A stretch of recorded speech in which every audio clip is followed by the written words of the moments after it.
All right. Hey, I think we're live. What's going on, everybody? It is 7 p.m. on the East Coast, 4 p.m. on the West Coast, and whatever time it is over there in the UK or wherever you're watching us, it's the Death Rattle Podcast. It's Wednesday. What's going on? I am DJ, your host, and also with me is Mr. Kanan Becker, the co-host, the duo host. You just call me the narcissist. I thought that was me. Supposedly, I'm the narcissist. I had someone comment on a video saying this video would have been great if there wasn't that narcissist on screen the whole time. Jeez. All I did was just laugh, but I wanted to be like, yeah, I'm such a narcissist. I have to hide behind sunglasses in almost every video. Right. Good Lord. Well, hey, what's going on, everybody? Let's see who's in the chat. Dominic's in the chat. What's up? What's up, Dom? OCKV, Akvi. What's up? What's up, Al? Good to see you. What's going on, John Connor? And then who else is here? Casey's here. What's going on? Heather's here. Hey, Nightingale Widow's here. What's going on, guys? Good to see you. Everybody's slowly coming in. It's okay. The usual suspects. Oh, let me turn the chat on. Sorry, guys. That's what we're missing. We're missing the chat on the feed there so everybody can read themselves. Terry's in the chat. What's up, Terry? Good to see you. We don't have a lot to talk about today, but we'll figure it out. We have a couple of trailers we're going to watch. I want to talk about a movie that I saw because there was nothing coming out this past weekend that I wanted to see. And I was not interested in seeing Mithrigan 2.0 or Jurassic World. So I didn't. Well, technically, Jurassic World comes out today. Oh, that's right. Well, there was nothing for me to see this past weekend. Yeah. And except for, I guess, technically F1, but I haven't seen that yet. I keep hearing good things about it, though. Yeah, I went and saw that, and I saw Megan. So you saw Megan 2.0. Okay. Well, I'd love to hear your thoughts about it, even though I'm pretty sure I already know. It's one of those that, like, I very much get the people that are having fun with it. I'm like, I get that. My issue is that it's devolved. Like, they took something that, even though there was things about the first one that were a little cringe and a little bit like, okay, there was still enough about it, and it was based in horror and all of that I was like, I could still enjoy it, and a lot of horror fans could still enjoy it. Now they went, and it just kind of feels like, and I'm probably way off on this, but it feels like they just kind of used the horror audience and saw dollar signs. And so they're like, how can we make even more money and make this even bigger? Let's make Megan a pop star. That's literally what she is. She even has a dance performance. Like like she sings and dances in this fucking movie. Like, they give her a whole new outfit, which I was like, well, that's for merch marketing and like to sell toys and shit. But I wouldn't hate it so much if it didn't feel like that. Like, it just feels like, because there's nothing remotely horror in this at all. Like, there's nothing, me, like, my horror umbrella is big. Like, I fit a lot of different subgenres under there, and I get a lot of shit from a lot of people for considering a lot of different movies horror. But I can't even squeeze this under my giant umbrella. Like, there's nothing horror in it at all. Like, So what is it? Like, just an action thriller? It's a comedy that has action thriller, like, it's an action comedy. It's like Terminator 2 if it was a silly comedy angled towards teenage girls. Oh God. Like 13, 12, 13-year-old girls. And like, I just don't get what their logic behind it is. And it shows at the box office. This movie did horribly. They projected it to do 26. It made 10. Is Blumhouse really worried about the 13-year-old girl market? Well, that's what I don't get. Because even if those are the girls that came out to that first movie, well, now those girls are 15, 16 anyway. So like, even if that's who your target audience was for the first movie, they're aged up. So if anything, it feels like, you would keep riding with what I don't understand it. I don't understand it at all. Like, why not, if anything, just keep writing what worked in that first movie? Why would you completely go away from all of that? And I don't know. I've heard some people say that they did shoot an R-rated version of this and that they'll release that like they did last time, but I I'm don't sure know, it's pretty because good. the last one was shot as an R-rated movie. And then once the TikTok dance took off, they cut it down to make it a PG-13 movie. But this time, why would you? Like, you're releasing it PG-13. Like, if anything, like they maybe made a couple scenes a little more gory, I guess, to make an R-rated. Just I don't know. It just feels like a mess, dude. Like, it feels disjointed. It doesn't feel like it even knows what it wants to be or what it's trying to do. There's so many cringy moments that are like, cringe can work when it is like more natural. You know what I mean? And you laugh at it, and like the first one had that, where there's things that are not meant to be funny exactly, but they're so bad they're funny. They're so camp, I should say, they're funny. This movie They're doesn't like have that. bloodline. It just straight up feels like they're trying to make something campy, and it's the whole reason, like, a lot of people, that a movie like Sharknado doesn't work for a lot of people. A lot of people would rather see a movie that is trying to be good, like The Room, but that actually is really bad, and that's what makes it funny and fun to watch. But it's not as entertaining when something is trying to be a bad, like so bad it's good. Like, Well, yeah, I guess I think there's degrees to that. yeah. Because like Hobo with the Shotgun is trying to be bad and it's good. I don't think it's trying to be Velocipaster. bad, though. There's a difference. I don't think Hobo with Shotgun is trying to be bad. It's trying to be grimy and lowbrow. It's supposed to be, you know what I mean? It's meant to be a lowbrow comedy, low budget comedy. Like, it's not trying to be a bad movie. It's not Okay. trying to be like, it's not trying to be funny. It doesn't want you to laugh at it. Like, Hobo with the Shotgun is not like purposely doing things to make you laugh at it. It's just by nature of what it does, it still is humorous. But it's also kind of badass. Like, you know what I mean? Hobo with the Shotgun is one of those, like, Yeah, Turbo I Kid think is it's another good. one where, yeah, it's like there are funny elements because it's so bad it's good in ways, but it's also badass and like fun.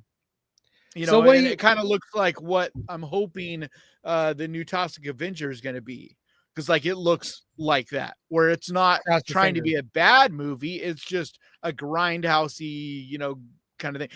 I don't know, man. Megan just feels try hard. Like, everything about it feels Yeah. try hard. It doesn't feel genuine.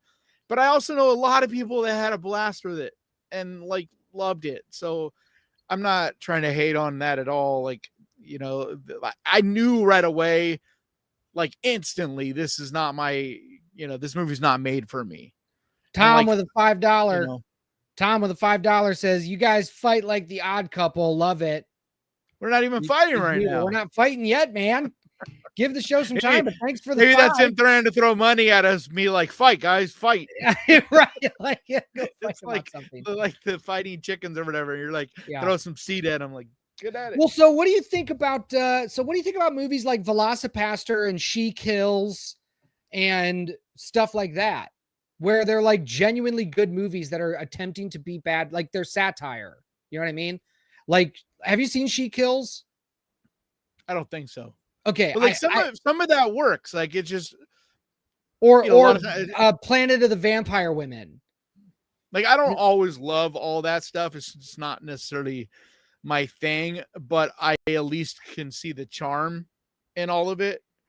You know what I mean? Because there's a genuine sincerity in it. It's not trying to make money. And like, that's what I'm talking about. And I even have some laughs with Sharknado, and even though that movie was trying to do the whole bad it's good thing, but there was still, like, there felt like there were still some genuine people behind that movie where they still cared about the property and they still thought like they weren't just trying to make a shit movie.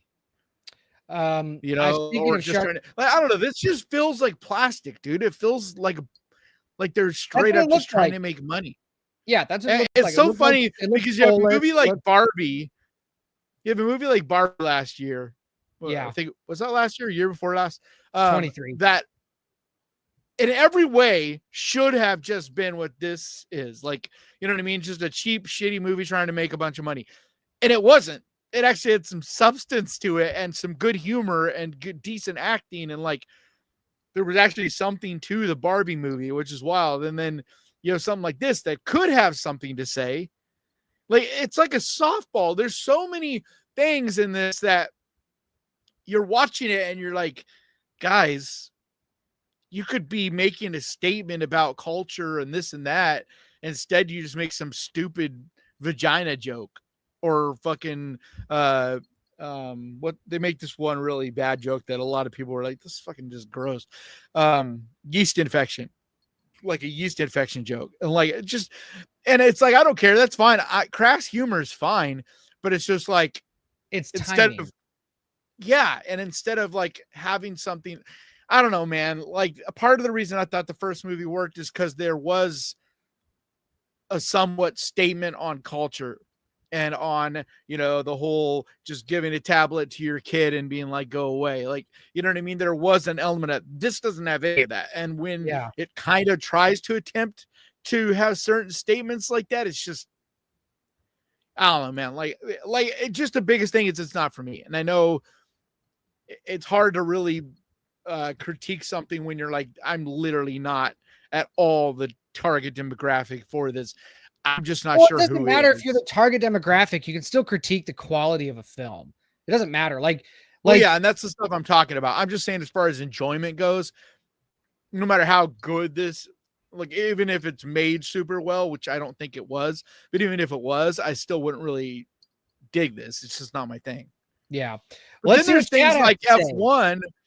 Then there's movies like F1 where it's not my kind of movie. You know what I mean? Like, I'm not the target demographic for that movie either. Like, a lot of people are calling it a dad movie. And like, I get it. It's totally a dad movie. And I'm not into F1 racing. I have almost never really watched any of it. I don't know anything about it. It's just not my jam. It's not my thing. And I'm not into the whole, everything that this movie is. And yet, just like Top Gun, which is another one of those movies that wasn't made for me because it's well done, it's still entertaining as hell. Well, it's funny you brought up Top Gun because like it's the same director. Yeah. And that's the thing. The same elements of Top Gun work in F1. It's like the technology element of it. Like, they had to literally invent a drone to film this movie because they had to make this drone that was so fast and stable that it could go literally side by side with these cars. And it looks insane. It's so good. 161 million in the worldwide box office right now. Yeah, I mean, it's really good, dude. It's gonna do exactly what Top Gun did. It's gonna be $1 billion movie. Well, then that should tell Hollywood to make more dad movies. And I mean, don't get me wrong, I have problems with it. There's a lot of stuff that is super, like, very cringy. Like some stuff that it was trying to be heartwarming, and it's like the dialogue and stuff super cheesy. Like the ending of the movie, especially, there's some stuff where you're just like, that's so fucking corny. Like, holy shit. Like, I want to slap myself in the face. Well, like, don't there's give anything definitely away. stuff like that. But I want to see so much that still make it worth it, and so much of it that still is very cool. So, well, I want to see it. So. Yeah, I think you'll dig it. I think you'll like it. All right. Well, let's see what Chad has to say about Mithrigan 2.0. John says I haven't seen Mithrigan 2.0 yet, but the whole trailer looks like they're going the T2 route with more action from what was originally a horror film. Yeah. Casey says Mithrigan Halloween. It literally is the trailer. Like, it literally is the trailer. Like, you see everything in the Megan trailer, Megan 2. You see everything. There is no twist in it. There's one moment in this movie that I was like, oh shit. Like there's this one thing that they hint at a twist. And I was like, oh fuck, dude, if they did that, that like made this movie, like it made me sit up in my seat. I got excited for a second. And then they completely went back on it and we're like, no, we're just joking. That's not what was going. And I was like, dude, That's dumb. like it would have been the coolest idea. Because the way the movie's going, if they had all of a sudden made this crazy shift right there, you're like, everybody would have been like, yeah. Eventually Jack you'll says, see it. I know what I'm talking about, but it's like, ugh. Jack says Megan isn't horror. You're right. Heather says there's going to be so many Mithriegans this Halloween. Matt says hi. I doubt it. I doubt it. There was a shitload last year, but honestly, as bad as, I mean, dude, 10 million is horrible. They promoted the shit out of this one. The last one made 26 opening weekend. Yeah. Like this movie, like it'll be lucky to make back its because this week Jurassic Park came out. Yeah. Everybody knows that's going to make $1 billion, even if it's not the greatest. It doesn't even matter. Jurassic movies always make $1 billion or more.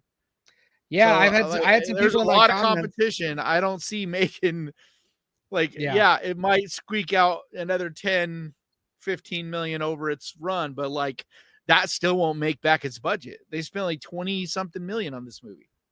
John says, I remember when I was in the theater and they were showing behind the scenes of Mithrigan and they called her a new guy icon. I was like, huh? She's a preteen robot and I don't see any undertones. Yeah. I don't see guys enjoying this. Yeah. I don't see guys enjoying this. Yeah. I think that was a joke. This movie is very much angled towards girls and like feminine power. And like, that's fine. I'm not against any of that, especially if it's like I said, Barbie dealt with some of those things, but it did it in a really smart way that it didn't feel fucking corny and stupid. I believe we need to end women's suffrage canon, don't you? No, but that's not what I mean. I mean, like this is meant to be like for, you know, young girls to be all excited. Like even when I was a kid, there was like TV shows like Gem, you know, where it was like little girl superheroes. That's what this is. This is, and like, there's a world. Yeah. And there's a world where I would be fine with it. I'd even be okay with making Megan the superhero and all of that. Right. It's just the way it's written and done. I always thought Sailor regardless Saturn of all that was is just dumb. I always thought Sailor Saturn was hot. I don't remember which one. I'm a she had the biggest boobs, I think. I think that's what it was. Probably. Hermes Girl says too old for all for the Sailor Moon stuff, so I didn't really ever watch it. Hermes Girl says the Sharknado franchise is fun. You know what's funny about Sharknado? I worked on a shark movie last year in September with the director of Sharknado. And oh, really? The trailer dropped last week, so maybe we can watch it. What's it called? Great White Waters. Nice. I just recommended the movie Great White last week to everybody on in my video. What's going on? It's actually a pretty good shark movie that nobody knows about. Say is here. What's up? Scott wants to name a hidden gem horror for him to watch now, please. What subgenre? Oh yeah, what subgenre? Yeah. If it's like just strictly, if it's strictly, we got to know what. Is it strictly horror or what subgenre do you like? Let me see here. Let's blah blah blah blah. Oh, people are already. What we usually say is coherence. I usually say coherence, or I've been saying isolation now. Yeah, isolation. Another one that just popped to mind for some reason is The Invitation, and not the stupid vampire-ish romance novel bullshit one that came out like in 2022, but the older one. I think it's 2019, 2018, 17, somewhere in there. 2015, maybe. Does it got Logo Marshall Green? Yeah, stars 2015. Did I see this? Damn, I didn't realize it was that old. I don't think very good movie. Okay, cool. And definitely will surprise you. Like if you don't know anything about it going in, I'll watch it. They'll definitely surprise you. Citizens Leave says, did you guys watch The Sound? Semi-decent rock climbing horror film, but the ending just messes up the rest. I have not seen The Sound yet. I don't think it's in. Is it in? Where is it? Is it streaming? Is it in theaters? I feel like that's just the VOD. I haven't heard of it. I've had a few people mention it in the last couple of weeks. I think it just came on to VOD or something. Okay. What's going on, Joe Big? Good to see you. Heather's like, I'm watching F1 more for Brad Pitt than the racing. Right? Dude, Brad Pitt he's so is in good his in it. 60s. Holy shit, dude. There's a scene where he has no shirt on, and I'm like, how is that man? Because, like, Tom Cruise, like the same age, basically, right? And Yeah. Tom Cruise is in great shape, but Brad Pitt makes him look like a flabby old man. Like, I don't know how Brad Pitt does it. Like, it is crazy. It's those Bohemian Grove rituals that they all do.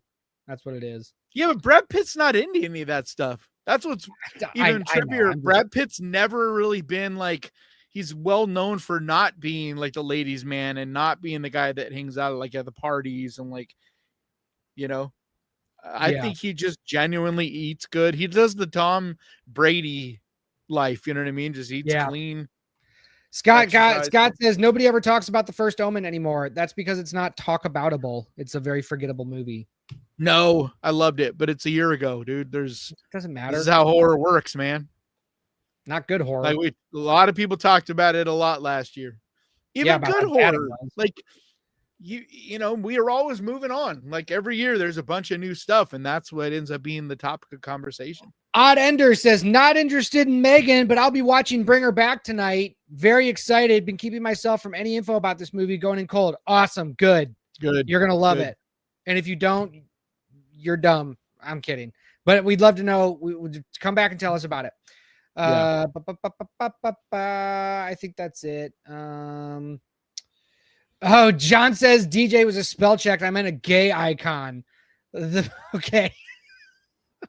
So Mithrigan's going to be a new gay icon, apparently. All right. Is she gay? Is she a gay AI? Well, I think that's dumb. I think that's dumb, but like... Wait, is she? No. Okay. There's nothing... They don't talk about any of that in the movie. There's no conversations or anything like that. But what I do know, like quite a few, you know, people in the LGBTQ community were a big fan of her from that. Yeah, I know, I always forget exactly. But anyway, the LGBT, that, you know, the community, the first one was very popular. But this one, like, once again, it just feels try hard. Like, it feels like it's going, okay, so these people loved it. We're going to like, just get, I don't know, man. I don't know. Like I said, I know quite a few people that still had fun with this and, you know, did like it. And so that's cool. It's like, I'm not trying to shit on it or shit on their parade. You know what I mean? I just didn't work for me at all. Like, not at all. Like, I was as bored as I've been. Yeah. LGBTQ. Hold on. Didn't I say it right? No, you said everything else. Maybe. No, I said LGBTQ. That's what it is, dude. Dude, I don't. Thank you, Herman. Okay. Hang on. I'm trying to find. Or Hermes. I can't read, man. My eyes. Hermes girl. Thank you. I'm trying to find. Yeah, Rosemary's Baby is fantastic. That's Rosemary's Baby is awesome. Absolute classic. I'm not saying that The First Omen is like Rosemary's Baby. Like, that's just dumb. But I do think it's a good movie. It's just, you know, like every year, if we're lucky, I say this all the time, we get one or two of those movies that will be remembered. Like, we'll still be talking to them or talking about them for years to come. But that's not what keeps the horror industry going. That's not what keeps us entertained. We need a whole bunch of other movies in there that are of varying degrees of quality. Yeah. You know, you can't just have, you know, but it's like, you know, if we're lucky, we get a couple bangers each year. Like last year we had The Substance, you know, and that's going to be talked about for years to come. Because he was good. You know, like this year, Terrifier. To this point, even though I don't think they're good. People are going to be talking about that. That's different. Yeah, but that's different. That's a cult following type of thing. That's not people. I think the Terrifier movies will be mentioned in the way Friday the 13th and stuff are. not in the same I way agree. as like I the agree. substance. Like it's not like a classic.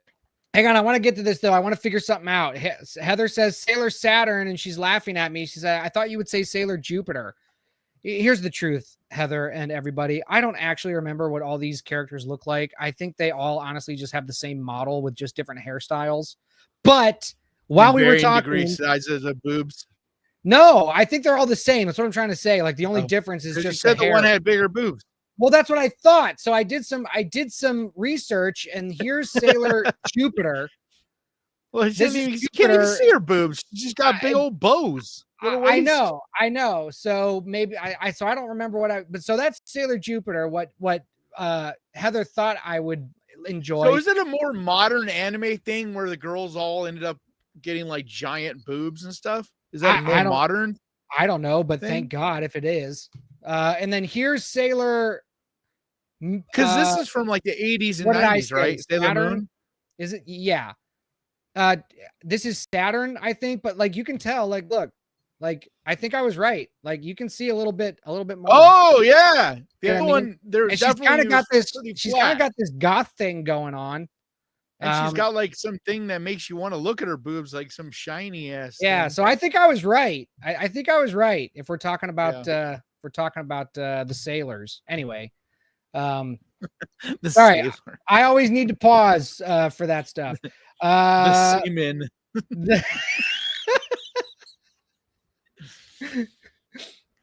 What is it? Boober fan? Barbarian. Coherence is good. Jerry loved Coherence. It's a fantastic film. It's great. We Summon the Darkness is not a good movie. Sorry, Hermes Girl.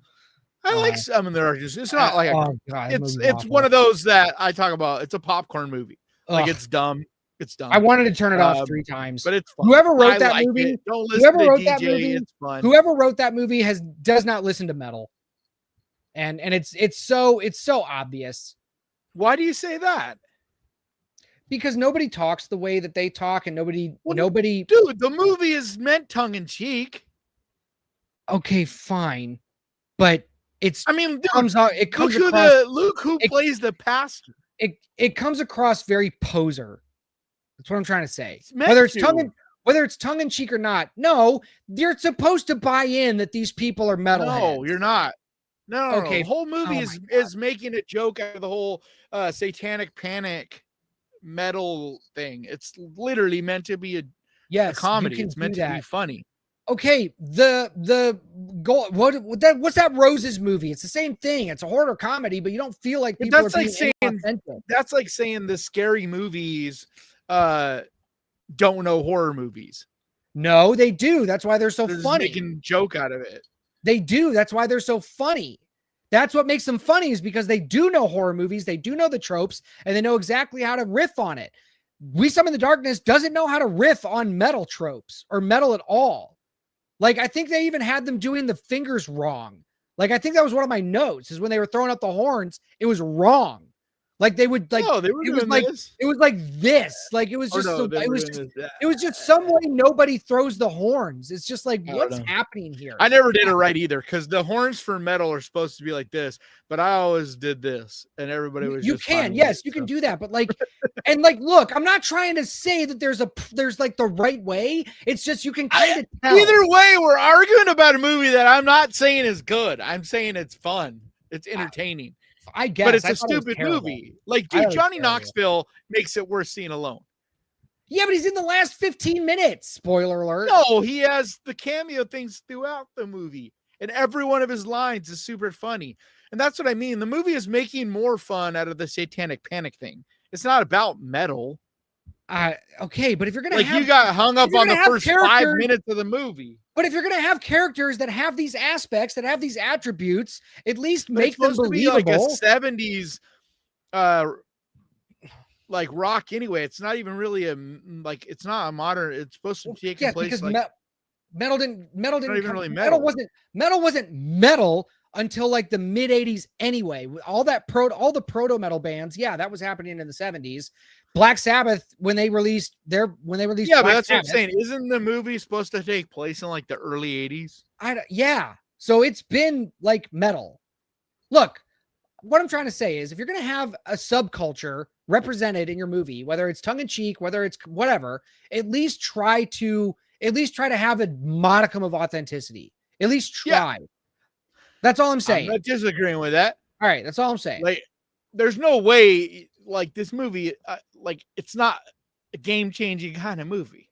It's not even a good movie, but I do think it's still entertaining. Okay. Like, there's some fun shit, especially in the final act of that movie. And it's got what's her name, who's phenomenally gorgeous in it. Oh yeah, what is her name? Daddario. Daddario, Alexandria Daddario. Yeah. Yeah, she looks incredible. The whole cast, like all three of the girls in it. Yeah, she's hot, but I think like I don't want to talk about We Summon the Darkness anymore. Heather says, question, have you guys watched Marshmallow? I've seen it pop up. No, but I need to. Yeah. I keep hearing everybody telling me. I haven't heard about this, so we got to watch Marshmallow. I just keep wanting it to drop on I keep waiting for it to be on like one of the streaming services, but it's still only VOD. And I don't like, because it's like, then I don't like recommending movies where I'm like telling everybody, you got to go spend $6 to watch it, you know? Yeah. So I try to wait to watch, but I've heard a lot of good things about it. Like a lot of people are saying it's like the sleeper of the year kind of thing. So we'll see. Oh, I know it's supposed to be like a summer camper slasher kind of movie with a twist. Okay, what were we talking? I'm going through these chats. Do you want me to read them? Yeah, where were we? I was just kind of Brad Pitt's worshiping Cthulhu. That's funny. I hope so. I'd worship Cthulhu. I was laughing at Otaku said LGBTQ plus barbecue. Man, barbecue sounds good. Dude, I can go for some ribs. Easy E says the Omen was creepy as hell back in the day at the theater. I wouldn't know. I'm not a pirate. Why are Substance D? Are you calling me a pirate? I mean, I've been given the nickname the pirate, but I'm not a pirate. K Depperment says the barbarian mother was hot. The boobarian. Ugh. God, I remember that scene. Ugh. Imagine that scene, but if it was a hot chick. Then it wouldn't be horror. Makes it like a totally different movie. We're in a different movie. I'm just saying, like, picture the whole nursing scene and all that, but with the really hot chick. Like, it makes it says, such a different movie. What's it? Mitsuri from Demon Slayer? What's this? Mitsuri. Hang on. Let me. I've heard of Demon Slayer. It's like one of the biggest anime movies out there right now. Mitsuri from Demon Slayer. She has pink hair. Oh wow. Okay. Let me try to find a picture we can show on YouTube. Well, I guess we can show all these. Yeah, I understand, Mr. Halloween. I'm not saying it's a lot of money to rent on VOD. I've just been waiting for it to be on like Hulu or something where you're not having to rent it, because I prefer to recommend that there's nothing on screen. Oh, there we go. Yeah, but I mean, we got a whole boob window here. Look at this. Like this. But I'm saying she looks like every other anime. Why can't I zoom girl in? Now? That's why I was wondering, like, when did that start and who started that? Because like every anime girl now has big boobs, like they all do. Well, good for anime fans. They're getting some good art. I just I'm not against it. I'm just curious when it started, like what started it. I don't know. I just can't. I wish I could get into anime. I just like there's some movies that I like. I did a review on. Somebody asked if you're a pirate, say yes. Ghostbusters. I don't remember that line, Vorpal. What line from Ghostbusters is it? I just always deny because I'm not a pirate. Like, if you want to say I'm a pirate in the sense pirate radio, because that's where the whole Ghost Pirate name started. My first initial thought was to do like, pirate radio. And so Ghost Pirate, like pirate radio. The pirate wasn't necessarily that I'm like some selling the 7 Seas, but with the eye patch and everything, like I'm fine with being called the Ghost Pirate. I'm just saying I'm not an actual pirate. John says female anime characters have always had two things: big eyes and perfect bodies. Best example, Vampire Hunter D's Doris Lang. It's currently on Shudder. Okay. I think I've seen Vampire Hunter D. I think I remember liking it. Yeah, but what I'm saying is, when did that start? Because I don't remember growing up seeing anime stuff with the girls having big boobs. You know, like the 80s stuff. I mean, I don't know. I remember heavy metal, but heavy metal's not really anime, is it?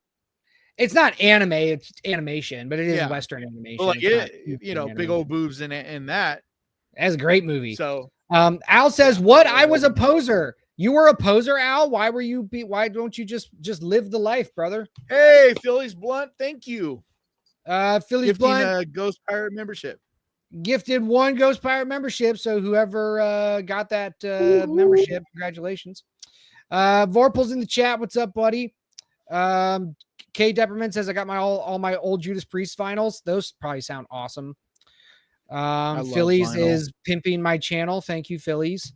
Yes. Yeah, speaking of which, go to my channel, because my video on. So I just watched.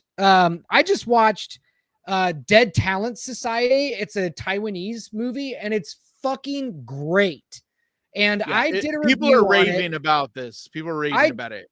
I did a review on it, and nobody has got 26 views for the last 2 days. Like 0.9% click rate on my video. Like it just is in the tank. Go blow that up. So go help me because watch the movie. A couple minutes long. It's an awesome. It's 7 minutes, but there is spoilers. There is spoilers, but yeah, watch it on Netflix. It's so good. The writing is so good, and the acting, like these actors knew exactly what they were doing and knew exactly, like they knew what the script was and what the movie was, and they played all of their characters just perfectly. It's hilarious. It's heartfelt. Like you cheer at the end, and like you can tell that these filmmakers just love the movies that they make, or at least love ghost stories and stuff like that, because that's what it is. It's a ghost story. And they handle everything with such care and such passion. Like you can see it on screen. I fucking love this movie, and I wish I would have seen it last year when it actually came out. But yeah, but you couldn't have. Because that's what it was only in Taiwan. So US, it was only in Taiwan, and it only was in film festivals around the country. Oh, so it debuted at the beginning of this year on Netflix, and no one knew about it. So so no one's talking about it. It didn't have some big nothing. It was just plopped on Netflix one day. So for my year in review, I can bring it up as a 2025 movie. Yeah, everybody, all the horror community is talking about that. It's just like the sadness. The sadness technically came out in I think it's from Taiwan as well, but it came out 2 years before we got it here, in Western part of the world. So everybody looked at it as that year. Cause it's I always say this, dude, you can't say the year a movie comes out until everybody has a chance to see it. Yeah. It's not fair to be like, oh, well, I guess nobody gets to, count that one because it came out 2 years ago, but no one could watch it. Watch Dead Talent Society. It is incredible. Hermes I've heard. So Hermes Girl is asking, what did you guys think of Presence? I thought it was good. It's not a horror movie. Yeah. And I actually, in my video that'll be coming out this Friday, I talk about it because it's streaming now this month on Hulu, I think. Yeah, Hulu. But that's my biggest knock on it as well, is mostly the marketing, because it's not the movie's fault.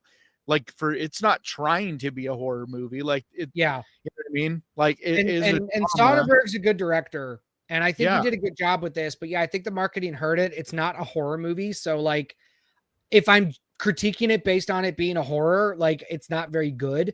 But I can't do that, and I think it is a good movie. It's just it's a drama thriller. Yeah. And the thriller element really is only in the final act.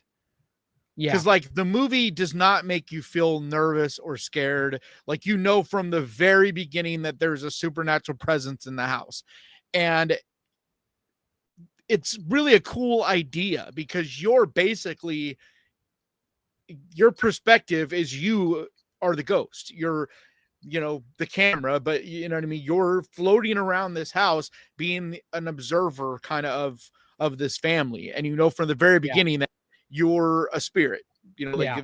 your perspective is of the perspective of a spirit of some kind. You don't know who it is. You don't know why they're there. And there's lots of twists and turns because you're like thinking it at some points, you're thinking it must be this scenario or this person or whatever. And then it kind of switches around.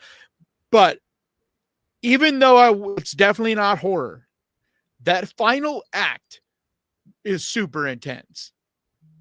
Like Yeah, it the is pretty final intense. Like, 10 minutes of the movie is pretty fucking intense. Yeah. No, it's like I said, it's good if you just go into it not expecting a horror movie. That's all. Exactly. That's it. And that's the thing. I saw so many people being like, dude, it's shit, it's not scary at all. And so like when word of mouth, when a movie like that is so small already, because it had like no marketing budget, it was just like barely in theaters. And then the word of mouth is basically like, fuck that movie. It lied to me. It made it look like a horror movie in the trailer. So I wasted my money. Instantly, that movie died. Like just instantly. Yeah. And I hate that. That's why marketing, it's like Pet Sematary 2019. I hated that movie for like 3 years because of the marketing. And then I went back and rewatched it and I was like, you know what? This movie's actually pretty good. Like it's not, I still don't love it, but I'm just saying, like, when you spoil the biggest twist in the movie in your trailer. Yeah. It's Ice Princess says, I saw Jimmy and Stiggs a month ago. It was so fun. I definitely recommend seeing it in theaters for the experience. Yeah, I want to see it. I want to see it. I don't know if it's going to be showing in my area, but I want to see it. It's getting a theatrical release, but I don't remember when. It's one of those ones I might have to drive to San Francisco to see it. Luckily, I don't have to do that very often, but Mr. Halloween says Marshmallow's only $5 on Prime. I might rewatch it, then go see Megan. Okay, well, don't expect a good movie in Megan, according to Kanan. I have no interest in seeing it. I don't think it's going to be good. So I would say Jurassic World Rebirth and Megan. Like if you have to pick one of the two, I would say Jurassic World Rebirth. 100%. I think most people will be entertained by both. You're not going to walk out of the theater being angry. You're not going to be like, they're fucking garbage like most people. But the spectacle of Jurassic World, like the script and the dialogue, is why I was so mad at that movie and frustrated with that movie. But it looks amazing. Like the dinosaurs have never looked this good. Like they're incredible. And there's a couple scenes in it that are genuinely scary again. And it's the first time I can say that for a Jurassic World movie or a Jurassic movie since the first, maybe the second, because the second had a lot of crazy intense scenes too. But unfortunately, the story and the dialogue is what lets this movie down. There's a lot of plot holes and shit where you're like, why would you, like, what are the writers thinking? But because it's directed by someone I think that is extremely talented, and it has a talented cast, and the special effects team are talented, like, because all of that, it still has redeeming qualities. Whereas Megan, I just, if you're I know the right audience is still gonna have fun with Megan, but as far as a movie goes, like, I would be like, there's no way I would recommend spending $15 to go see it. Nick says, I just watched Bring Her Back and Woman in the Yard. I liked Woman in the Yard better, if I'm honest. That's interesting. Why?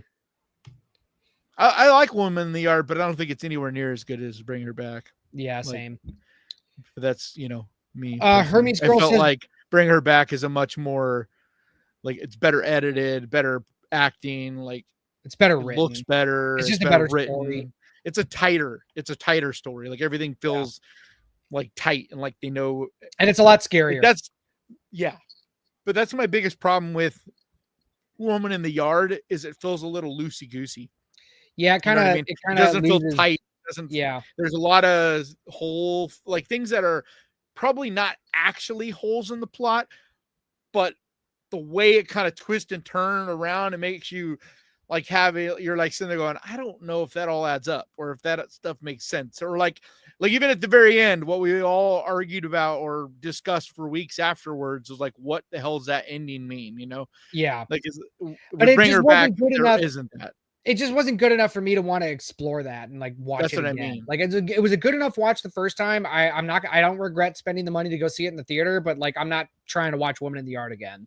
Yeah. I, But I bring got her, well, yeah, because bring her back. bring her back. I am. Yeah, but even that movie, both those movies are not fun watches.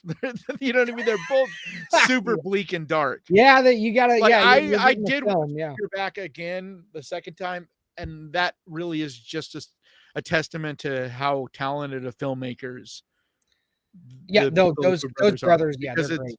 it's just such Yeah, a beautiful, like as far as a piece of art, man. Bring Her yeah. Back is just phenomenal. Like, It's great. gorgeous. Hermes Girl says because boys love animes. So Okay. do girls. Dude, anime is just as popular right now with girls as it is boys. 100%. Like the younger generation of girls are super into anime as well. Seiya says, dude, anime originated in Japan where most women have small breasts. So hey, That's what I'm exactly. I don't Yeah, want that's to hear what I'm any I don't want to hear any slander of the Japanese titties, Seiya. You take that back. well, I do think that is probably the case. I mean, I think more, but it's not that they're tiny boobs. It's that a lot of Asian women are just smaller framed women in general. You know what I mean? You're not going to have some giant boobs on this tiny little 80-pound frame. But I agree with that. What she's saying is, I don't think it started there. And so, like, who started it and how did it become such a big thing? I don't know. Substance D says, are you a god? Who? Easy E says, sex sells and everyone's buying. That's why they got big boobs. I mean, yeah. Occam's Well, razor. yeah, but that's not, it's a stylistic choice. It isn't, the boobs in anime is not about sex selling. I don't think. I think it's part of the style of it. And that's why I'm curious on where that began. Like, because it's like, yeah, there is a sex element to it, but there was in comic books too, going all the way back, like American comics, and it wasn't necessarily sex selling. It's just the fantasy of it all. K Deppermint says, I watched The Ruins after Kanan's recommendation. Can't believe I never seen or heard of it. So good. I must have been in a coma. Love Yeah, that The Ruins movie. is incredible.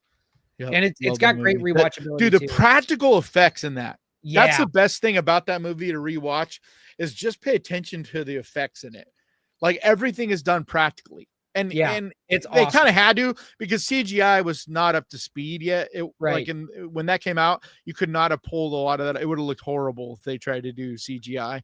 And it's terrifying. Like, just the concept of The Ruins is just terrifying. And I love, my favorite thing about it is how quick they get into it. Like, you start the movie and we're going. And like, it's 10 minutes in, I mean, you're in. Like, within 10 minutes, you were fully in it.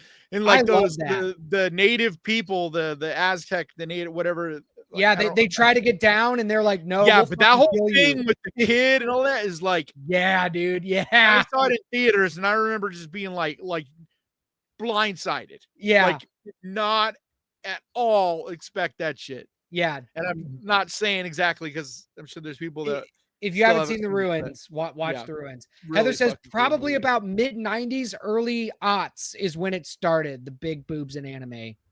But I wonder if there's like what I'm talking about more is not necessarily when it started, but like, can you like pinpoint it? Like, who is the artist? You know what I mean? That started that and it became a thing. Because I'm sure there's one, kind of like with Marvel and superheroes. Like, even though Marvel didn't invent the superhero, Marvel and DC are who really made it a thing. Just like Halloween isn't the first slasher, but it's the one that made it a thing. Right. So that's what I'm talking about. I'm curious, like, who was the artist? Who was what was the anime that really made it a thing? Anyway. John says Vampire Hunter D is credited as being one of the first adult animes, which came out in the 80s. So like, I don't know. So maybe it's like one of the pioneers of, because it's not just the boobs, it's the whole aesthetic. You know what I mean? Like, the anime girl has an aesthetic to her. Like, there's a badass yet sexy kind of quality to it, and it's very specific to anime. Al says everyone loves a good set of boobs. That's it. Yeah. It might be as simple as but that. nobody's did not. I'm not. I just think I'm not like as an artist. I'm always interested in art, and so like I'm not even talking about the boobs per se. I'm talking about the art form of it. Like, of course, everybody loves boobs. Like that's the reason why it works. But I'm saying, like, who were the first people to really kind of take this and be like, hey, this is gonna be our, this is an anime girl. Like this is gonna be what has become. Because cosplay and all that is really birthed from the anime girl. Scott really wants us to watch Leaving DC. He's been talking about this in the chat. Okay. Leaving DC. We get it, Scott. Thank you. Sorry.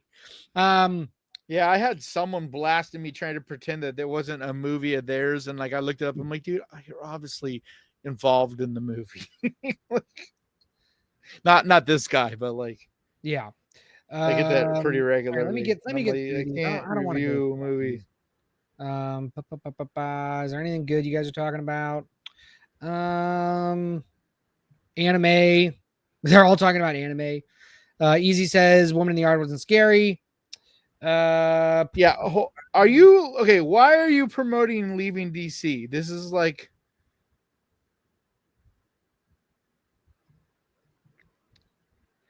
Citizen Sleeve says it's from 2012. Like, I don't know. Citizen Sleeve says dropped. Please don't feed the children on Tubi the other day. Okay-ish. Oh, what's his name's Spielberg's daughter? It's okay-ish. Oh, is that who? I was wondering why people are talking about that movie. Because it's Spielberg's daughter. Yeah. So don't feed. Doesn't look interesting at all. I might check it out. Heather says, hey, I'm a 40-year-old woman. I've been a weeb since I was 7. Okay. What's a weeb? Oh, no. A weeb is somebody who likes anime. Yeah. Okay. Yeah. I mean, anime goes back at least to the 80s. I don't really think it goes before that. Saya says, girls love boobs too, or at least I do. Yeah, I know. Everybody does. I don't understand. The vast majority of women at least admire a good, nice pair of boobs. They at least admire it. Like even the women that are like firmly straight and they're not like sexually attracted to women, they still appreciate a nice pair of boobs. Well, gay men also love boobs. Exactly. Like it's the universal. They're one of the most beautiful things that humans. Yeah. Well, they're the fairest like sex for a reason. Just like everybody can also appreciate a nice butt. Yeah. True. Okay. Jerry says Daybreakers. Anyone? That was a good movie. I liked it. I saw it in theaters. I haven't seen it since. It's such a cool universe. Like the best thing about that movie is the universe, the idea. Yeah, there's a lot of world building in that. Yeah, like they basically True Blood did.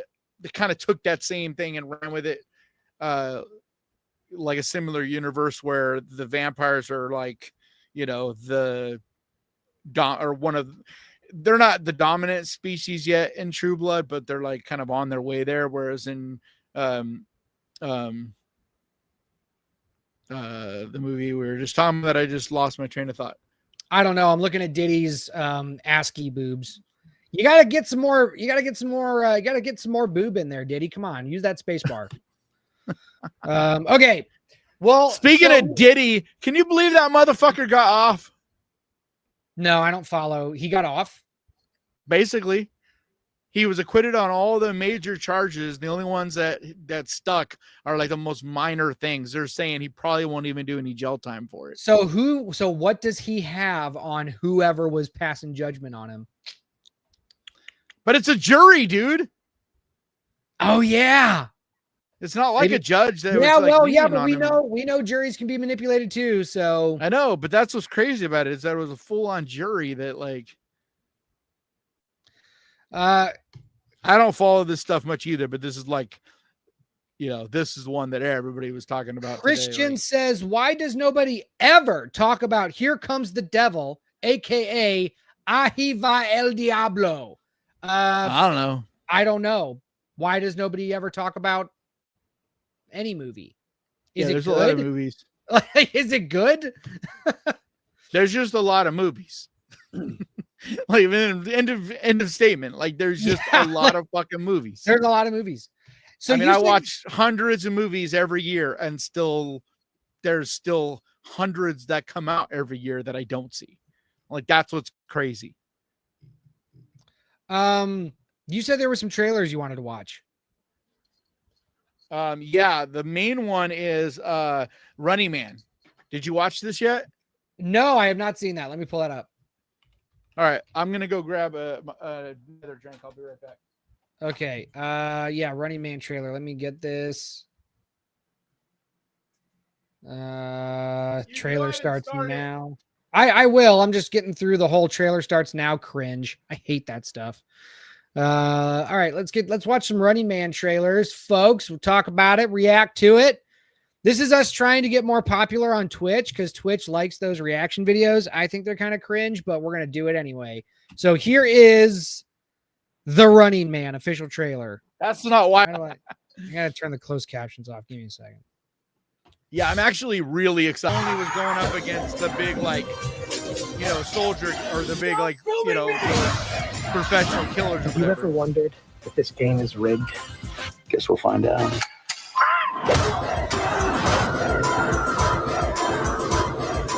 You might be moving up too fast.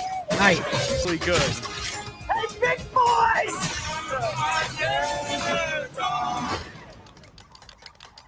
Are you crazy? Nice. Can't wait for this, dude. I love Edgar Wright. I'm a huge fan of his style of filmmaking. Like, because his stuff's not always horror, but like every movie he's done, I have enjoyed. Like, even though they're kind of not always exactly in the horror, but this looks horror enough. Like, and it's like close enough in that world that we can talk about it. You know what I mean? Yeah. Yeah, that looks cool. I mean, the cast looks great. Here's the thing. Like, this looks cool. I'm going to see it, but I wish we had an original movie. Like, what do you mean? This is just another remake. Yeah, but there's lots of originals. No, this is not. It's from a book. Yeah, but there was already a movie. This is much closer. I understand. I understand. Because this is not. That looks a lot different than the Arnold one. Like, yes, So I mean, to me, it's like this, dude. I'm always much more okay with something that makes their own adaptation versus a remake. You know what I'm saying? Because like The Thing was not really a remake. It was a new adaptation from the same source material. And The Thing is much different than The Thing from Another World. And like this feels like that, especially when there's this long of a span of time. That's the other part that I'm okay with. Because it's like, the Arnold one came out in 87, I think, 88. It's like, that's almost 30 years. Or no, almost 40 years. Almost, almost 40. We're getting so, older. What I mean? So it's like, it's not like when, like certain ones where like Texas Chainsaw Massacre or whatever, they just keep rebooting every 10 years. Like, it's not like that. I have, that stuff's more annoying to me, but also we have a lot of originals coming out this year as well. I know. I always would prefer seeing an original movie. That's all. That's my only thing I'm going to say, but I'm still going to watch this. So, yeah. Well, and that's why I'm still more excited for The Long Walk. Yes. Because that's a totally new Stephen King. I've made sure to avoid the book. I hope that's good. I hope, because I don't want to know anything. I just want to go I think it's going to be another one of those that is going to be very divisive and polarizing, because I just hope to figure out something. Me and you both seem to, the movies that we usually agree on are the ones that are good, but they're bleak and they're like kind of depressing, a little bit sad. Like, you know what I mean? Like, we both were cool with Woman in the Yard. We both really like Bring Her Back, but across the board, it's very divisive. And I think it's because a lot of people, they'll dislike movies that have bleak, fucked up endings. They just do. Like, people want to be happy, and they don't like movies that stick with them. Like not the film fans, like not the film critic or like the, what do you call it, cinephiles, but like the average Joe. Well, I think I don't know what to say. I don't know. I don't know if I can comment on that. The only thing I can think of is to bring up just the last thing that I said when we were talking about endings. I don't care if it's bleak or happy. I just want it to be satisfying. I want it to wrap. I'm not talking about you. No, okay. But I think I'm not I don't talking about think you I'm at all. alone. I don't think I'm 'Cause alone in that. I think you're audiences, not, but I'm saying you're not, like, you are not one way or the other on that, because like what I'm talking about is I feel like a lot of people that dislike 28 years later, a big reason why they disliked it is because it's sad and fucked up and like doesn't have a happy feeling to it. And you're different, like I said, because you liked Bring Her Back. You're okay with the sad, bleak movie. You're fine with that. You had different issues with 28 years later, which is fine. What I'm saying though is like your average Joe, I feel like, because those same people that hated, like there's one person in particular that I'm not going to call him out because it's another YouTuber. call him out. But no, Get but him on like the show. he really just, I have thought about, like, we'll talk. But anyway, Okay. he really disliked, like, two of the recent movies he really disliked were 28 Years Later and Bring Her Back. And He disliked Bring Her Back? Yeah, and a lot of people did. This is what I'm saying. And I think that sad I want to bleak fight element, because the same people that didn't like Woman in the Yard, like they're just these people that I've heard a lot from, like a vocal, but the people that are kind of a little more into the mainstream, you wouldn't really consider them like cinephiles per se, you know what I mean? I want to fight this guy. I want to know what I want to go a couple rounds with him. Why did he just not like it? They're the ones that love. Hang on, because there's a difference. Did he just not like it, or does he think it's a bad movie? I think it's a bad movie. Okay, yeah, then I want to go rounds with that guy. But that's what I'm talking about. I think a certain amount of people, when they say so-and-so was a bad movie, it has more to do with how they felt. Does he have a mustache, this guy you're talking about? Dude, like just a mustache? No. Does his first name start with D? No, but DJ loved to Bring Her Back. No, Jerry's trying to add. Yeah. I don't have a mustache. I have a beard. That's what I was gonna say. Like, it depends on if you think, because everybody's got a beard. Like, I almost know any guys that don't have beards. Like, you know what I mean? Like, almost every friend I have has some form of beard. But no, I'm not gonna call this person out. Like, maybe if we have that person on the show at some point, we could get into this. But I'm not gonna like just call them out. But and it's not just them. They were just the person that I heard talking about it that made me start to think about this. And I started noticing more and more people, and the movies they disliked and that they thought were bad movies were the ones that kind of had that bleak, tragic sadness to them that felt kind of depressing.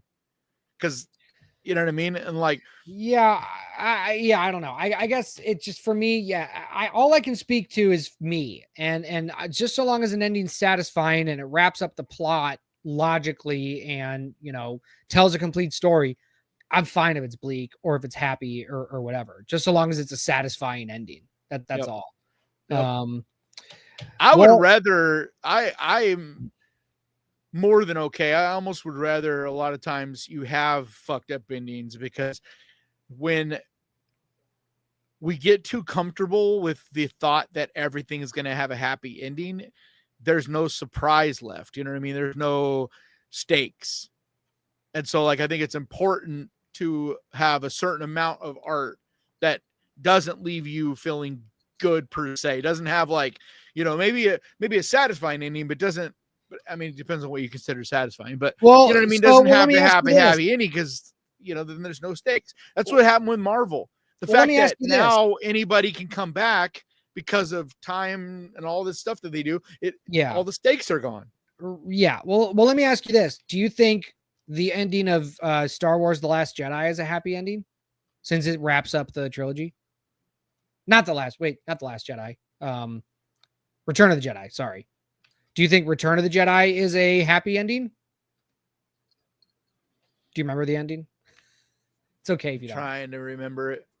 They're on. I felt like isn't it leave they're you a on little bit Endor. dissatisfied?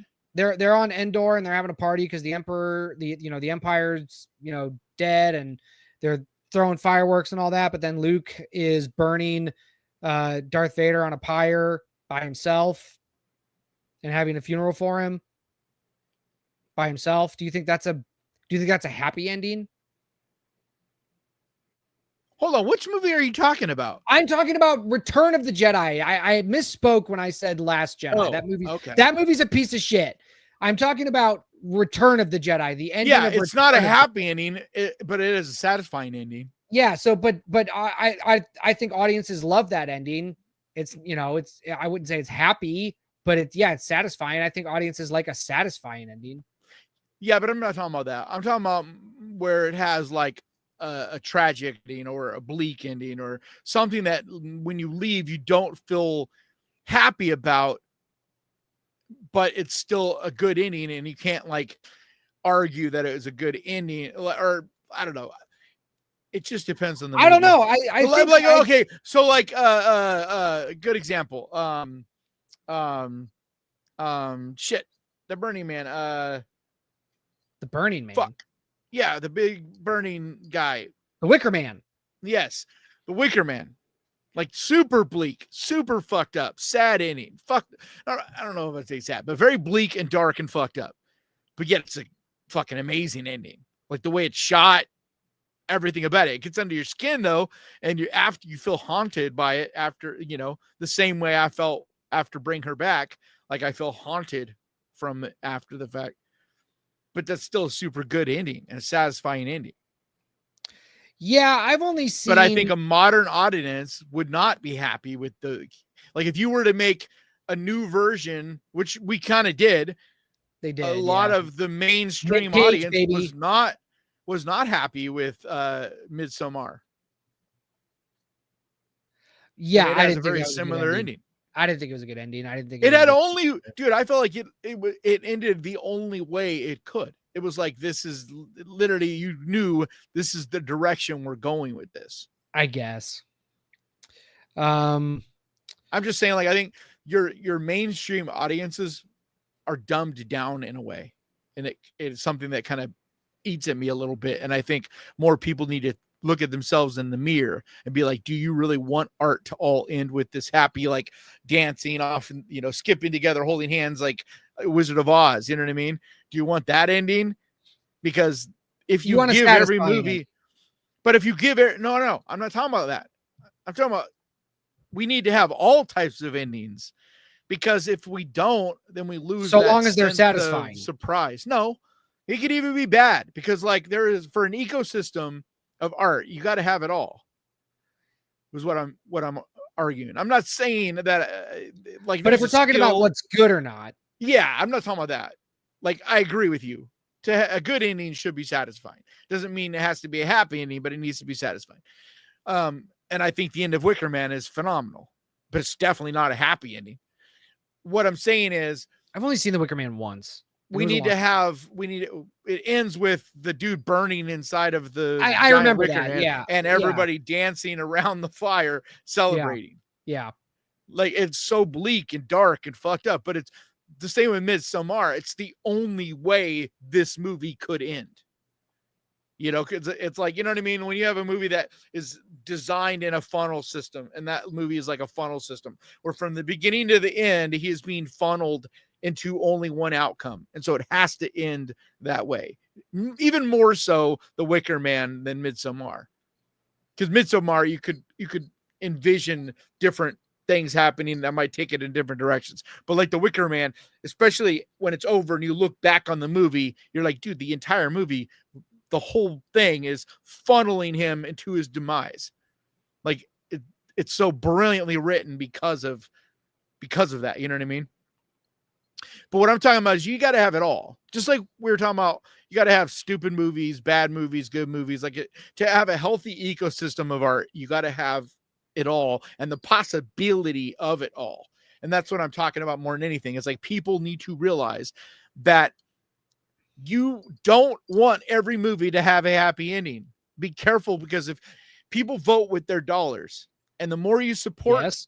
the big stupid, everybody wants to bitch about Hollywood making these bloated $250 million superhero movies that suck dick, right? But people still go out and spend their dollar to vote for those to exist.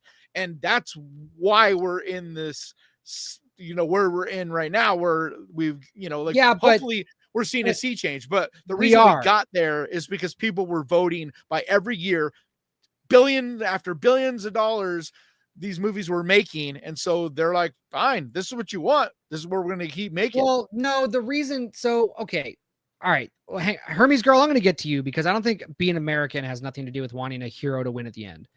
Yeah, not at all. So I want to get to that, but if anything, that's actually, I think that's the opposite. That is a human thing. Humans have been telling the hero's story for as long as we've been telling stories. But like, I think it's the opposite. Humans like heroes winning in the end. It's not 1970s movies never had heroes winning in the end, and that was very much an American and it also depends on what genre we're talking about, blah blah blah. But anyway, so anyway, I don't think it's an American thing. But so God, fuck, that distracted me. Now I don't remember what I was going to talk about. What was I just going to respond to? God damn it! All right, fuck it. I can't remember, so I'm not doing it. Terry says, I was saying that to have a healthy ecosystem, you need to have all types right, okay, of movies. I got it back. So if we're talking about, the Marvel, if we're talking about Marvel movies, if we're talking, because I am part of this audience, okay. I love horror. Horror's my passion. I watch horror, like that's it. But I'm a huge dork. I am a nerd. Well, any one of us that spent any money on any of those superhero movies, we're all responsible. You know what I mean? Well, yeah, but wait. So what Disney Marvel have been getting away with for the last 5 since years, 2019 6 years, is they've been getting away with patronizing the goodwill of the fans. Like, oh, this is Marvel, so you'll watch it. It doesn't matter if it's shit. You'll watch it because you're a fanboy, because you're a fan and you like this, and this is all you're gonna get, so you're gonna watch it. So we're gonna feed you shit. And as good fans, but it's not just Marvel, because this is also what Star Wars is doing as well. It's Disney, okay, and Disney animated movies and Disney live action movies. Right? It's Disney. Yes, Disney is the biggest culprit of this because they own all the properties, but the goodwill of the fans is now gone. Star Wars is dead. Star Wars fans are apathetic. It's dead. It's all losing Marvel money. fans. Like everything Marvel or everything Disney's doing is losing money right now. So because of that, so now they're starting to feel it because all of their movies have been bombs the last 2 years. So now they're starting. If Fantastic Four bombs, Marvel Studios is being put on the shelf. I guarantee that. I actually think Fantastic that initially we're going to see Superman out the gate probably do better than Fantastic Four, but I got a feeling that ultimately Superman is going to bomb bad and that Fantastic Four will end up being the winner this year of the superhero movies. I just have a feeling it's going to be a better movie. It might win, but I think both movies are going to lose. I think both movies are not going to make profit. And Fantastic Four absolutely has to make profit. The problem is it's almost impossible to make profit. Like, even if they make good movies, because they just spend so much money on these fucking Spider-Man, movies. No Way Home, Spider-Man, Far From Home. They're good movies. People went out during COVID to go watch it. It made $1 billion because they're great. Yeah. So no, I disagree. If you make a good movie, people will go watch but Fantastic Four don't make a good movie, the size of property as Spider-Man. It doesn't matter. It doesn't matter. Even if it was. So here's the thing. Iron Man, before the Iron Man movies, was a C-list superhero in the comic book universe. The reason why he's now like the A-list superhero is because of how good his first movies were. That's why he's such an icon now, but he was a C-lister in the comics. But that's a different thing. It's not a different thing. The Fantastic Four, the Fantastic Four are they're not more popular than Superman, that's for sure. But I think both movies are going to have the same problem. They're both going to have very strong opening weekends, but then every weekend after that, it's going to drop off. And that's where I think they're not going to make they're not going to make their money. It's going to look good because the opening weekend. Well, yeah, but then because it'll come down to this. It's going to come down to good movie. Like and that's what if they're good, either of them are actually a good movie, that's where we'll see them make like $1 billion kind of deal. Right. And so I agree. I'm not saying you're wrong, but what I'm saying is they have made it to where, because there is something else at play in all this. It's Iron Man in a vacuum is a good movie. Yeah. But Iron Man also had nothing. There was no expectations. There was like the other superhero movies that had been made to that point were trash. So like it wasn't nearly as difficult to make a killing as it is now. That's the other thing. And so like it's hard. Fantastic Four can still make that, but it's got to be a damn good movie. I would love to be in the timeline where Superman's the one that I think we're gonna see a bomb, because I really think people are gonna be super divisive on that movie, and DC is fucked if they lose money on that thing. Both studios. That's what makes this so interesting. Is if Superman bombs, then DC's fucked, and if Fantastic Four bombs, Marvel's fucked. No, but they're not, though. That's the thing. That's what's fucked about Marvel, and why even though they are losing money, they're still like not even flinching, because they make so much money from their merchandise, from their toys, from their fucking roller coaster rides, the superhero, like, you know what I mean? Like, yeah, man. But when you're talking DC doesn't have that. DC, if they lose money again on a movie, like they're fucked. More people are going to buy Superman toys. Like that. I mean, DC doesn't make anywhere near the merchandising that Marvel does. Not even close. They don't, because DC has been bombing for a long time. It's not like DC had, they've had Batman, but besides Batman, everything has lost money. Well, because even when Marvel has this year, right? But everything, if you look at the Marvel movies, no, but they're still not losing like DC's losing money. Every single Marvel movie that's come out has bombed since, but not like Black DC. Widow. But not like DC. We're talking DC's lost when like you're hundreds talking to of shareholders. Marvel's just not making money off of a lot of theirs. They're still coming close to breaking even, or right around breaking even. DC is like look at Flash, dude. It was like people saying that they lost $500 million on that movie.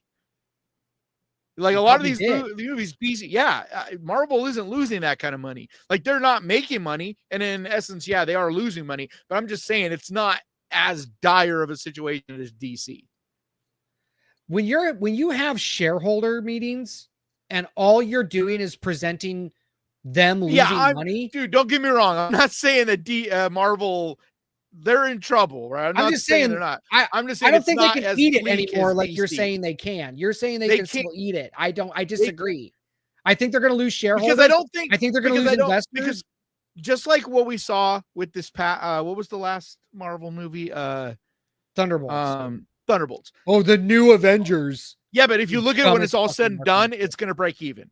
It's not. It did. I'll go look at the numbers right now. Fantastic Four is probably going to go right around breaking even as well. And you look at the worldwide on them, right? The difference is DC, one, they're not Disney. You know what I mean?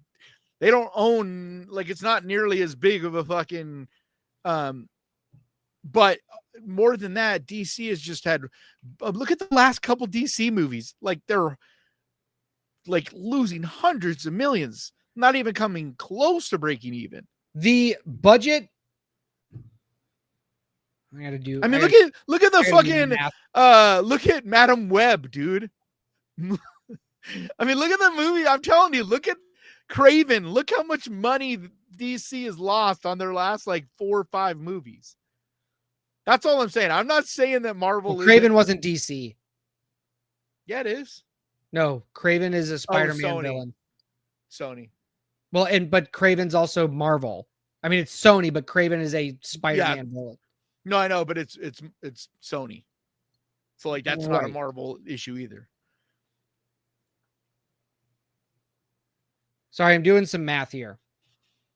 See, I guess Oh. DC hasn't done quite as bad. What's the last few DC? Flash, right? Is that the last one then? So okay, so So yeah, Thunderbolts, they're not as bad as I was thinking. It's Thunderbolts- Sony is the one that's like just being demolished. Thunderbolts lost money. Okay, it made 381 million worldwide.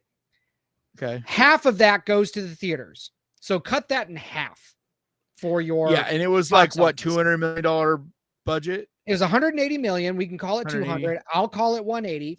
It made 382. You figure they're spending at least half of that on marketing. So you got 90 million spent on marketing. This movie needed to make 600 million to break even. Yeah. And it made 381. It's not breaking even. I didn't it's say losing money. Yeah, but it's not losing money like Marvel. Losing like DC. $300 million? I'm just saying it's not losing. Well, it's not quite that bad either. If you look, I'm sure merchandise and other give or bullshit, take 10 million. and This it's going to movie make is some money lost. on streaming. But compare it's it, not going to make maybe I'm way off, but compare it to Flash. Look at Flash. See how much. Yes, that also bombed. What I'm trying to say is No. I know. I'm saying how bad did, like how compared are they closer than I was thinking? Look at Flash. all right, hang on. Because I was under the assumption that like they lost a shitload comparatively. I'm looking it up right now. But I was also in my head getting confused with the Sony stuff.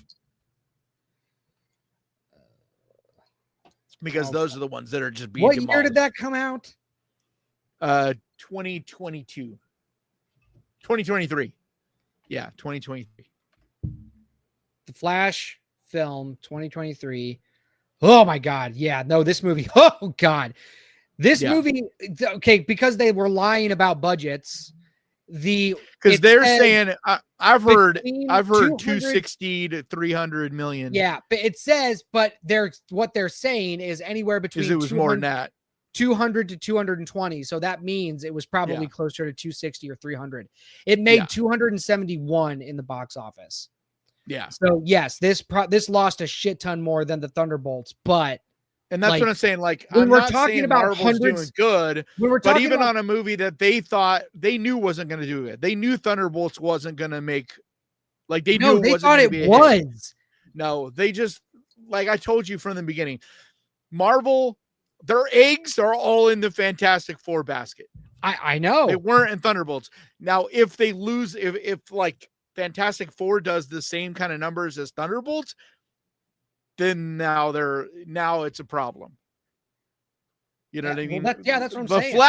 Flash was like DC had all their chips in that basket. Like they put a lot of money and everything into that. Yeah. That's why it was so bad that they literally just canned everything and started all over. So that's why I don't know how bad it will be if Superman does horribly, because I wonder, like, they're starting completely over. I just wonder what their expectations are for Superman. All right. So here's what my expectations for Superman. Do they have that listed yet on what its projections are? I don't know, but and I'm not a big Superman fan, but if I want to see a Superman movie, I want to see like the hero's hero. I want to see him say truth, justice, in the American way. And not be like kind of edgy. Like that's why a lot of people had a problem with the last. Yeah, I don't want a new 52, not new 52. I don't want because that's what his Superman logo looks like, a logo from a version that I wasn't good. But it was like they were trying to make him closer to Batman. Yeah, I don't want not Superman. This one looks there's a bit of like, gee golly guys, like there's a bit of that to this newest looking Superman, like from the trailer and stuff. Like it looks like he's gonna be like a little bit like, cheesy. I want to see a superhero. I want to see him saving the day, like the cleft chin. I want to see a hero's journey in Superman. That's what I want to see. I want to see Clark Kent and Superman go through a hero's journey.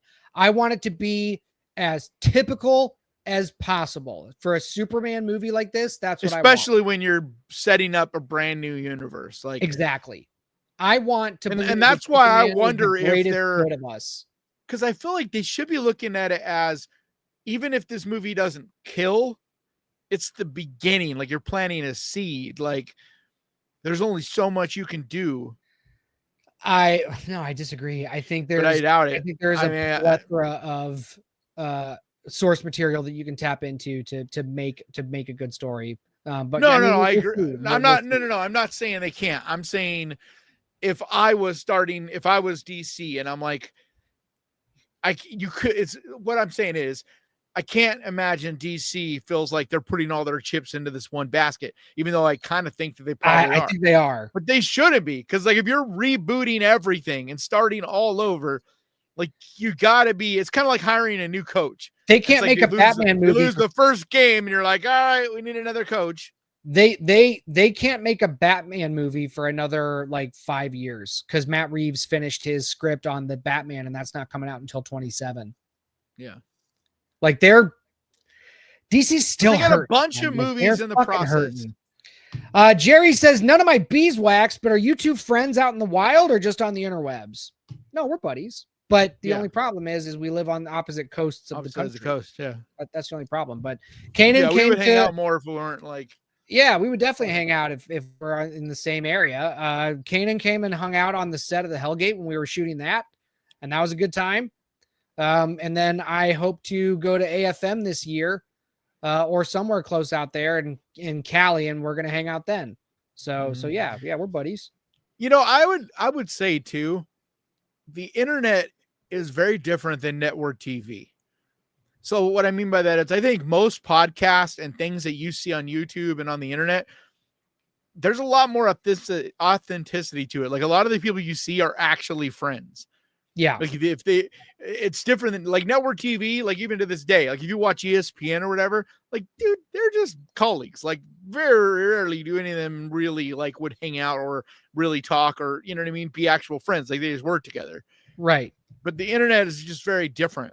It's like I'm genuinely friends with all the different YouTubers. Like we, the other horror YouTubers, like we're genuinely friends. Like we don't just talk on podcast or, there's a lot of conversations and stuff that goes on behind the scenes. And especially if you go and meet up at different like events and things like that. Yeah. It's just like what a lot of people talk about. They love about the horror community is like the actors and the people that cover it and like horror in general. Everybody's friends, like genuinely friends. Yeah, we're like the people that go to these cons and stuff, like they're, they all know each other and like genuinely do like it's cool to hear Dead Meat James talk about it because like he hangs out with all these people. Like they'll have birthday parties and all these, who's who horror celebrities or whatever. They all go there, not on camera, not like they just are all actually friends. So right. Casey, I wanted to put this up on the screen for everybody because it does help us. If anyone has questions, put in all caps question before the question so that we can see it. So yes, please do that because I try to skim the chat, but if I see a big question, that's going to catch my eye. So do that if you have a question for us. Or a super chat, of course, which obviously is always nice. Helps always pay the bills. Read. People don't realize, but we don't make any money doing this. Like it actually costs us money to do this. Heather says Fantastic Four won't with Pedro Pascal. I am likely to agree. It'll have nothing to do with him one way or the other. Guaranteed. I don't know, man. Like if the movie's good, it won't be necessarily because of him. And if the movie's bad, like that's the one thing about Pedro Pascal. Well, no. He is a very talented actor and he puts himself and commits to every role. Yes. And so if this movie sucks, it won't be because of him. But at the same time, he's not the main thing either. Like that's one of the things about Fantastic Four is they all kind of have to, like every one of them needs to do a good job. Yeah, it can't be carried by one. Yeah, but Mr. Fantastic needs to be the leader. Mr. Fantastic needs. But if you think about the head of the four, if you think about the other Fantastic Four movie, like not the shitty one a couple years ago, but the one before that, the first Fantastic Four movie, like Johnny Flame is one of the most memorable things about that. And it's, you know what I mean? Like there's each one of the Fantastic Four have unique personalities and styles and characteristics and Yeah. powers. So like there's a lot. That's all I'm saying is there's a lot more than just him. And it's also not like Pedro Pascal is not a good actor. Like he's a really good actor. Most people's issue is he's just in everything right now. And like I get that, but Terry, how do you What? hate Iron Man? the Please first explain Iron this. Man How do you or hate all Iron Man? three or Like four? just the character or the movies? How do you hate them? Yeah. That's crazy to me. Like the first two Iron Man movies are peak, like straight up. Those two movies are as good as a superhero movie can be. Like I love the whole setup, like that first movie. I just rewatched it not too long ago, and like the whole setup of it, like the way Tony Stark has to have this growth, like the way it's written and the performance, like dude, it's so good. Citizen Sleeve says test screenings are mainly Hollywood and New York, thus American. Everyone loves heroes, but you guys really do. The American dream, right? UK doesn't have that. Europe doesn't really have that. That's maybe, not true. What you just said is not true. Okay, I so live in Sacramento, like you 9 guys- hours away from LA, and we get screenings here. well, That's the thing people don't realize. The screenings that you hear about, that literally they take place in small towns, like everywhere, all over the United States. There isn't the premieres. The premieres are LA and New York, but those have nothing to do with the screenings and like the voting and all that. Like if you see the cinema score and things like that, or Rotten Tomatoes, that's people from all over the United States. It's not. I want to address this, like talking about heroes. Y'all in the UK are responsible for one of the greatest heroes stories in King Arthur. So like that story has inspired most of the hero stories that are modern. And hang on. The Greek mythology is what really started the superhero thing. So yeah, so Beowulf, like we all Beowulf.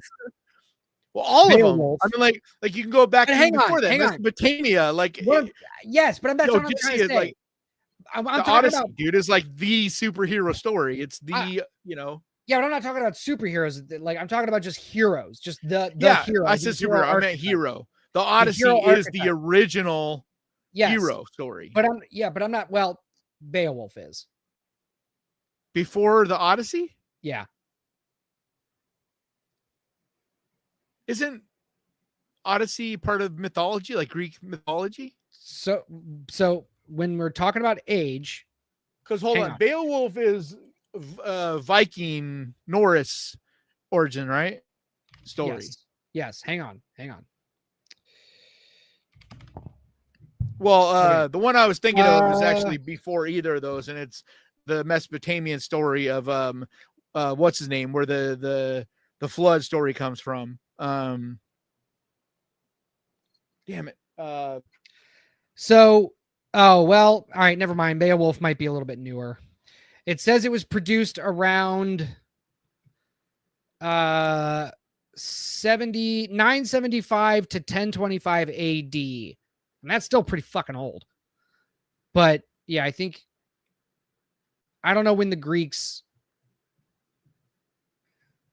Like I said, the oldest one where they all come from is Sumerian. And it's yes. What's the name of the guy? It basically his story. No, that's the Odyssey. That's the one I was talking. This is before that even. Yeah, you're right. The Odyssey is way older than Beowulf. Never mind. I'm talking on my ass. but what's even older than all those is the Sumerian one. The I'm forgetting his name. No. Sargon. Sargon. It's the guy who the whole flood story that's in the Bible origins, Noah, like where it comes from. Sargon. Yeah, but Noah is actually a version of a similar story. It's like the first Odyssey. I forget the name of the guy, but he was like a superhero basically. He was the hero of the time. And I'm like, I can't remember his name.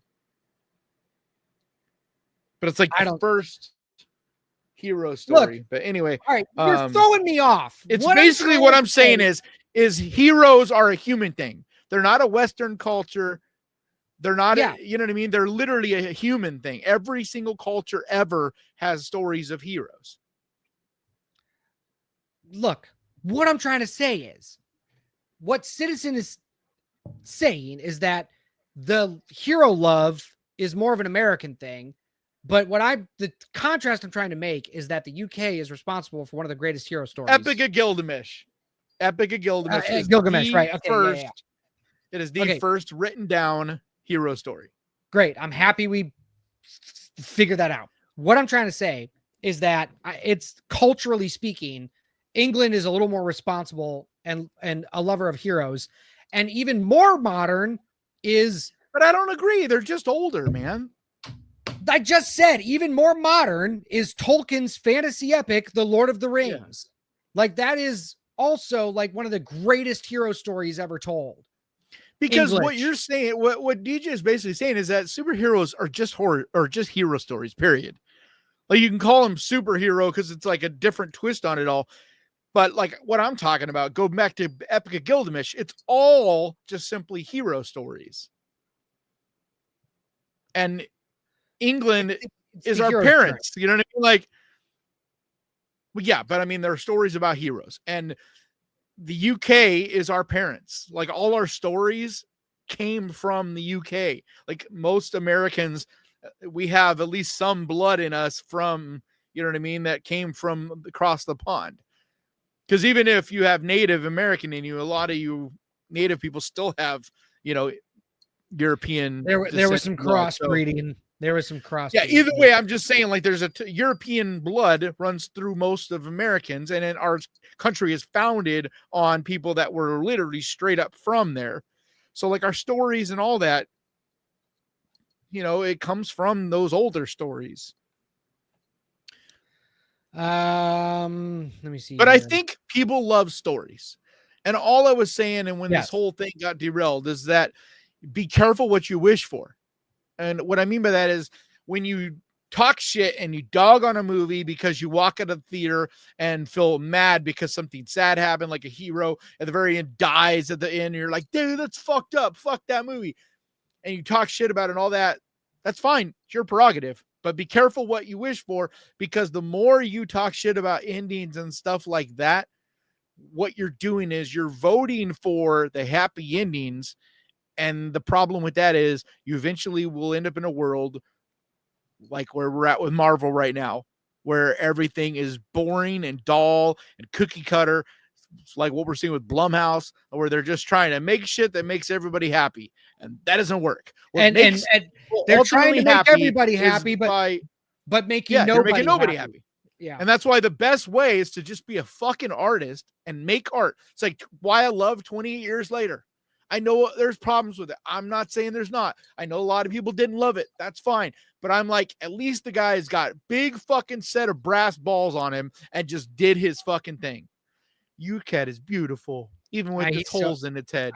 I know. He's so You're holding it up. There's like all these spots like seeing through your cat. I gotta get an actual green screen for behind me. But you know what I'm saying? Like, you may not like 20 years later. That's fine. You can come out of the theater and be like, it wasn't for me. I didn't like it. Whatever. That's fine. But it's just one of those things that we still need that. We still need artists that are brave enough to make something that maybe we won't like. You know what I mean? Like, if you just simply are trying to, it's like what I've had to learn with this channel. I cannot think about you guys when I make something per se. Like, I still have to be like, do I stand behind this list? Are these movies that I genuinely recommend, or are they movies that I know people are going to like? You know what I mean? Like, there still has to be an element of me having an opinion, because if I just simply try to placate everyone, like you said a minute ago, by trying to please everyone, you end up pleasing no one. Yeah. Casey, my cat is not well behaved. He is a jerk. He just is trying. The reason he's on my lap right now is because he's trying to tell me it's dinner time, even though he already had his dinner. But he is not well behaved. He bugs me every day. There is no well-behaved cat. Yeah.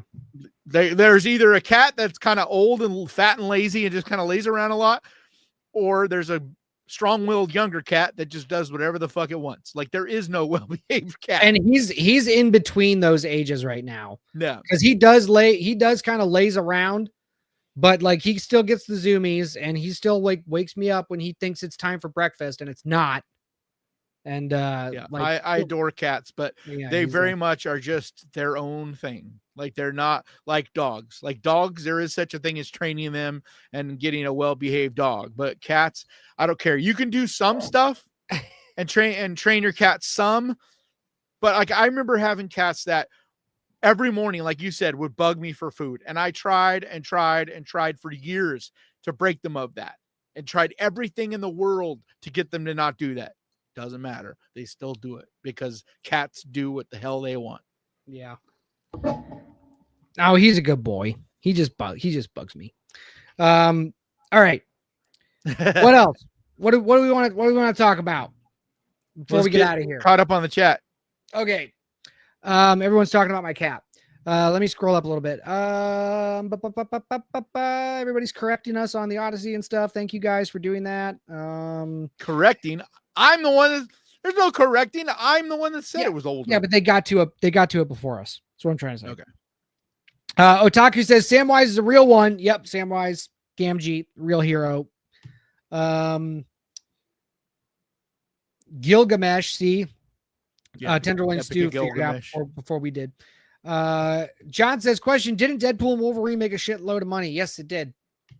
And the reason why it did that is because it gave audiences exactly what they wanted. It wasn't a very good movie, but it was very much an audience pleaser, and so that's why it made a bunch of money. Why it made a bunch of money. The reason it made a bunch of money is because of talented people behind it. It's that simple. They gave the audience what they wanted. People what they wanted, right? But they still knew how to do that. And but it was skill in that. Like Marvel just tries to story and plot. There's a difference, but there's a difference. They still had they knew what people wanted and they gave people what they wanted. But if that is all Marvel had to do, they would always make money with every movie. But they don't. Because they don't do that. They don't give audiences what they want. That's the exact opposite. They don't give audiences what they want. That's why it doesn't make money. Well, Deadpool and Wolverine gave audiences what they wanted, and they made money. But they didn't dumb everything down. They didn't try to make everything. Yes, they did. That's one of the stupidest movies ever. Like, yes, they did. Dude. And that's but that's the point. They fucking. That's the point. They literally like shit on Marvel and all the boring stuff that they do. Sort of. I think they pulled a lot of punches. I just think the reason it's what everybody wanted is because people are very tired of the like super PG type of movies that are all like, they're tired of bad writing. Sick of that shit. They're tired of bad movies. It's not just that though. People want something that's a little spicy. That's going to be something a little like maybe it wasn't different as in story. It wasn't super different, but the humor style, the way it looked, like the different things they did in it, it was bold and different and did do stuff different than what we've been seeing from Marvel. And so like, do they have to reinvent the wheel in order to make money? No. Cause that movie didn't reinvent the wheel. Do they have to be super original to make a bunch of money? No. But they need to at least bring something to the party. And like Ryan Reynolds always entertains. And you know what I mean? Those two, no matter what the script was, they're just really entertaining actors. And you know what I mean? It was just the dialogue of the two of them alone back and forth. People are going to spend money to go see. Okay.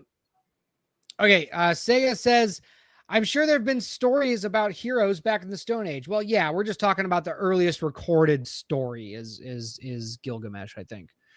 Well, yeah, there's no way of like, it is believed that humans have been telling stories since we could communicate, right? Yeah. But we have some examples of that with cave paintings and things that we are pretty sure, like in some of the caves where they have animals. Oral storytelling has been we're pretty sure that those were like almost a version of the first TV. It's like they would paint, and as they painted these animals and drew these animals, they would be telling a story, have little fire and telling a story. And like, that's how the original stories were told, is what we believe in a lot of those cases. Yeah. So it's believed that humans always have, but it's just Mesopotamia and the Sumerians are like the first written. They're the first culture we know had a written writing. Right. And so, there is possibly we'll eventually discover, an even older culture, but to this point, there's nothing older that we have any kind of writing from. Right. Scott says it must cuneiform. It's the first. Scott says it must be hard to make a fresh horror movie now. Nope. It's not hard. I mean, it's hard in the sense that it's hard to make a movie, but it's not hard to make a fresh horror movie. There's plenty being made all of the time. It just, you got to have an original thought. It's something that I think a lot of people misunderstand it. Like, we're not saying you have to have them, like, the whole story of it has to be like nothing we've ever seen before, but you got to have something that's creative. And usually it comes down to how it's put together, because if you boil everything down, there's only, what do they call it? There's 3 different story types, right? Like when you boil it down. No, when you boil it down, there's only one story. No, there's humans have been telling one story. There's 3 or 4 different. No, there's literally, I think it's 4 types of stories that exist, like classifications. Well, so there's comedy, drama. Yeah. Tragedy. I think there's 4, because is mystery one of them? But they're all the same story. There's 7. There's 7. Oh, it's more than that. There's 7 plot archetypes. Right. There is the overcoming the monster, rags to riches, the quest, voyage and return, rebirth, comedy, and tragedy. And so those are literally the only types that humans know how to make. So, like, it's just like a painting. When I made art, when you first start, right, you try to copy something. You like see things that other people do, and you just try to copy that and make that thing. But eventually, when you learn skills and all that, the more skilled you become, the more you just start to put things together in your own way. And where the original thought comes from is not that you're not still inspired by all these things that you've seen. Those are, but you got to think of it as like ingredients into making your food or whatever. You take all these influences and put them together, and it's the way that you shit all that out. The way that you express all that out is because, like, Basquiat said it in this way. He said, it's through my new eyes. He's like, I take in all that same information, but it's through my new eyes where art becomes different. Right. That's what it comes down to. Right. And that's why they say a good artist copies, a great artist stills. Because when you copy, it's going to look like another artist, right? When you steal, means you take all that in, it's yours, and then you put it out through your new eyes and make a unique piece of art. John Connor says a great example. And that's why I argue with DJ a lot, is he is very much like the story has to be unique and all that. I say it can also be visuals, because there's sometimes you'll see a story that is like a story we've seen before, but the way it looks and the way it feels is what makes it unique.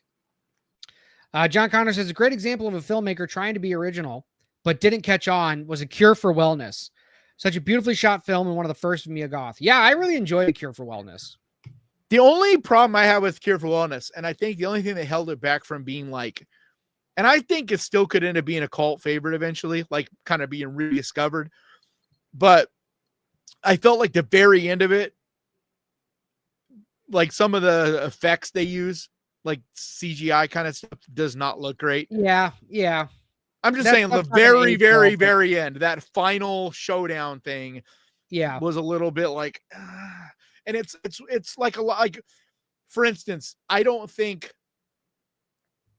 shit was a movie I was thinking of. Smile. I don't think Smile is going to go down. You know what I mean? Like we all enjoyed it. It's good, entertaining, good movie, right?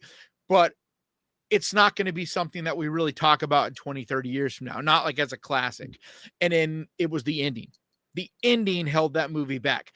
Barbarian is another one of those. Same with The Black Phone. Those are all really good movies that I really liked. But the endings of them, if they had like a fucking just bam kind of ending, like a really, really good ending, all three of those movies could have been like horror classics, you know? Yeah. Heather says, I get it. I found out my aunt and cousins who want original stuff, but they hated Sinners because they thought it was boring and predictable. What? This is the thing I have seen quite a bit, and it surprised me at first, but then I realized it's because people went in to see a horror movie. And Sinners it's not just a horror movie. It's a lot more than a horror movie. And if you go in just wanting to see scary vampires, then you're going to be like, it's boring. It's the humanity in it. It's what it's saying about art. I'm sorry, this sounds pretentious, but I'm telling you, it went over a lot of people's heads. You know what I mean? Like the statement about art and how it connects us through time, is the way they showed that was one of the most powerful like ways I've ever seen a filmmaker show something like that and express that. And I know for a fact it went over the heads of a lot of people, and people just wanted. The reason I know this is because I have seen so many people compared to Dusk Till Dawn and say Dusk Till Dawn was better. And I'm like, that's literally apples to oranges. The tone of those movies is 100% different. I don't know if it's apples to oranges. What I think it is I think it's pretty close. I think they're both vampire movies, but that's where the comparison ends. Yeah, but they both do the same thing. They both start out as one. Shut up. They both start out as one movie and then become another one. No, like almost like that. How does? Okay. How does? If you didn't see any of the Sinners trailers, there are a couple of flashback scenes in that opening scene that sort of give you an idea that something's going on. But that's all that they do. And I would argue that was not because wait. No, because the vampire guy shows up to that house and the Native Americans. I know, but we don't know exactly look. It doesn't. There is foreshadowing. It doesn't do exactly what From Dusk Till Dawn does, but it does do a similar thing. That's why people are comparing it. But hold on. Dusk Till Dawn, there's no foreshadowing. There's literally nothing to lead you to think that this is going to go down. Correct. Sinners, very different. The very beginning of Sinners shows you him, like literally the first minute, he rolls up with the fucking shit scar on his face and his dad, and then there's foreshadowing over and over and over. Like, I'm telling you, yes, it does like have a flip point where it really becomes a horror movie, but it's not like it comes out of nowhere, and it's not like they're two different movies. Like Dusk Till Dawn is literally two different movies smashed together. Yes. So, that's why I was saying. But even if you want to say that, I'm talking about the tone. Like the tone of these movies is like 1,000 miles apart. Like Dusk Till Dawn is campy and silly movies. And funny and fun. They're different movies. But the dude's got a penis fucking gun, man. They're different movies, but there are similarities that can be drawn between the two. That's all I'm saying. I just think what I was saying by that though is not that you can't find any similarities, but that if you make that comparison, it shows me that movie went over your head. I'm sorry, it just does. Because what makes them so different is that stuff. The meat. I don't know. The tone. Like what Sinners is trying to say and show and do is fucking high level art. You know what I mean? Like it's a powerful fucking movie. Dusk Till Dawn is just a silly, fun vampire movie. Like, you know what I mean? They're just such different things. I don't know if From Dusk Till Dawn would be received as well today. It would be like everything polarizing. Everything is polarizing now, man. But it kind of was then. Like, I don't know if you remember, you might not be quite old enough, but like there was a lot of I don't people remember. like Dusk Till Dawn was very much because a lot of people were pissed at that movie because like they went in thinking one thing, you know, because it wasn't like now where everybody sees the trailers and you're forced to see the trailers. I'm back. Sorry, I was closing my shade. Heather says, question: the different story types are not all basically the hero's journey. Yes, they are. It's just it's the same story, but there's different plot. There's different plot types for you to get there. The hero's journey is the only. Man, I thought hero's journey is. No, it's okay. A character starts off one way, goes through conflict, and then either changes or changes the world around them. Hero's journey, and it's in a nutshell. The setup. It's the setup and the ending that separates them, right? Well, sort of, yeah. But so you can tell the hero's journey 7 different ways, and these are the different ways. But within those 7 different ways, you can have all original ways to say it. It's like writing music. It's like paint. Or writing music. Like you only have so many notes to choose from when you play music. You only have so many different colors of paint to choose from. But it's like I said, it's how you process it through your new eyes. That's what makes it different because you're the ingredient. Like that's the problem.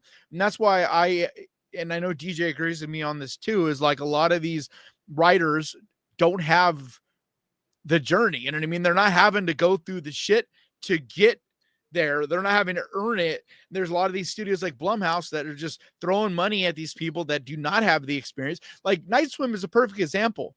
Like the guy that made Night Swim, he made a short and showed promise. Like it was a good short. And I think he has the potential to be a really good filmmaker someday. But you don't take a 19-year-old kid who does a 2-minute short and give him $1 million and be like, go make your movie. Like that's insanity. Yeah. Like this is what we're doing. Scott, look, you're talking to a fan of Interview with the Vampire, okay? I love that movie. I'm not going to say it's better than Sinners. No. Like I do think it's good. I think it holds up better than Bram Stoker's. Like I was blown away how bad Bram Stoker's is. Like I hadn't seen it in a few years and probably 10 years. Both. Dude, I rewatched it like last year, a few months ago, and holy fuck, that movie's got so many problems. Like it's the effects are great. The effects are great, and that's what everybody remembers. And like, that's what It's the performance from what's his name? The plays Dracula in it. Gary Oldman. Yeah, it's Gary Oldman's performance, and then the sets and costume design and special effects. Those things are all incredible. But the writing and then the cast besides Gary Oldman, like, dude, I'm sorry. I love Keanu Reeves, but that performance is so bad. It's rough. So fucking bad. It's like a director was like, first take. He was like, that'll work. Hermes Girl says, what if the hero loses? Then are they a hero? Yes. The hero can lose. Because the hero doesn't mean like it's the hero means basically, I'm trying to remember what the actual word means, but it basically means like the person you follow, like the central figure. The story is about. No, because I mean, right off the rip, the show The Penguin is a villain, but he is the protagonist of the show. But he's a villain. He is not a hero. Yeah, so like the reason that all the stories can have a hero, it doesn't matter like if they win, lose, whatever, is because a hero is someone you admire or is idolized for their courage and outstanding achievements or noble qualities. Right. So like, it doesn't mean they have to win. Yeah. Like they don't have to win. No. 300 is a perfect example. Like, dude, they're all heroes, but they all fucking die. Right. I mean, Spider-Man gets his ass kicked a lot. Yep. If you like Batman, And Batman it's- also gets his especially ass if kicked. you follow like from his like if you go to the origin stories of Batman and stuff, life itself beat him up. Like, Yeah. he's a little kid and fucking sees his parents get snuffed. Like, If a hero, you know what I mean? so a hero is still a hero. It's by the choices that they make and what they stand for. If they stand for what if they stand for what is right, if they protect others, or they sacrifice themselves for a greater cause, even if they lose, they remain a hero. So yes, they if they lose, they are still a hero. That's what makes a hero.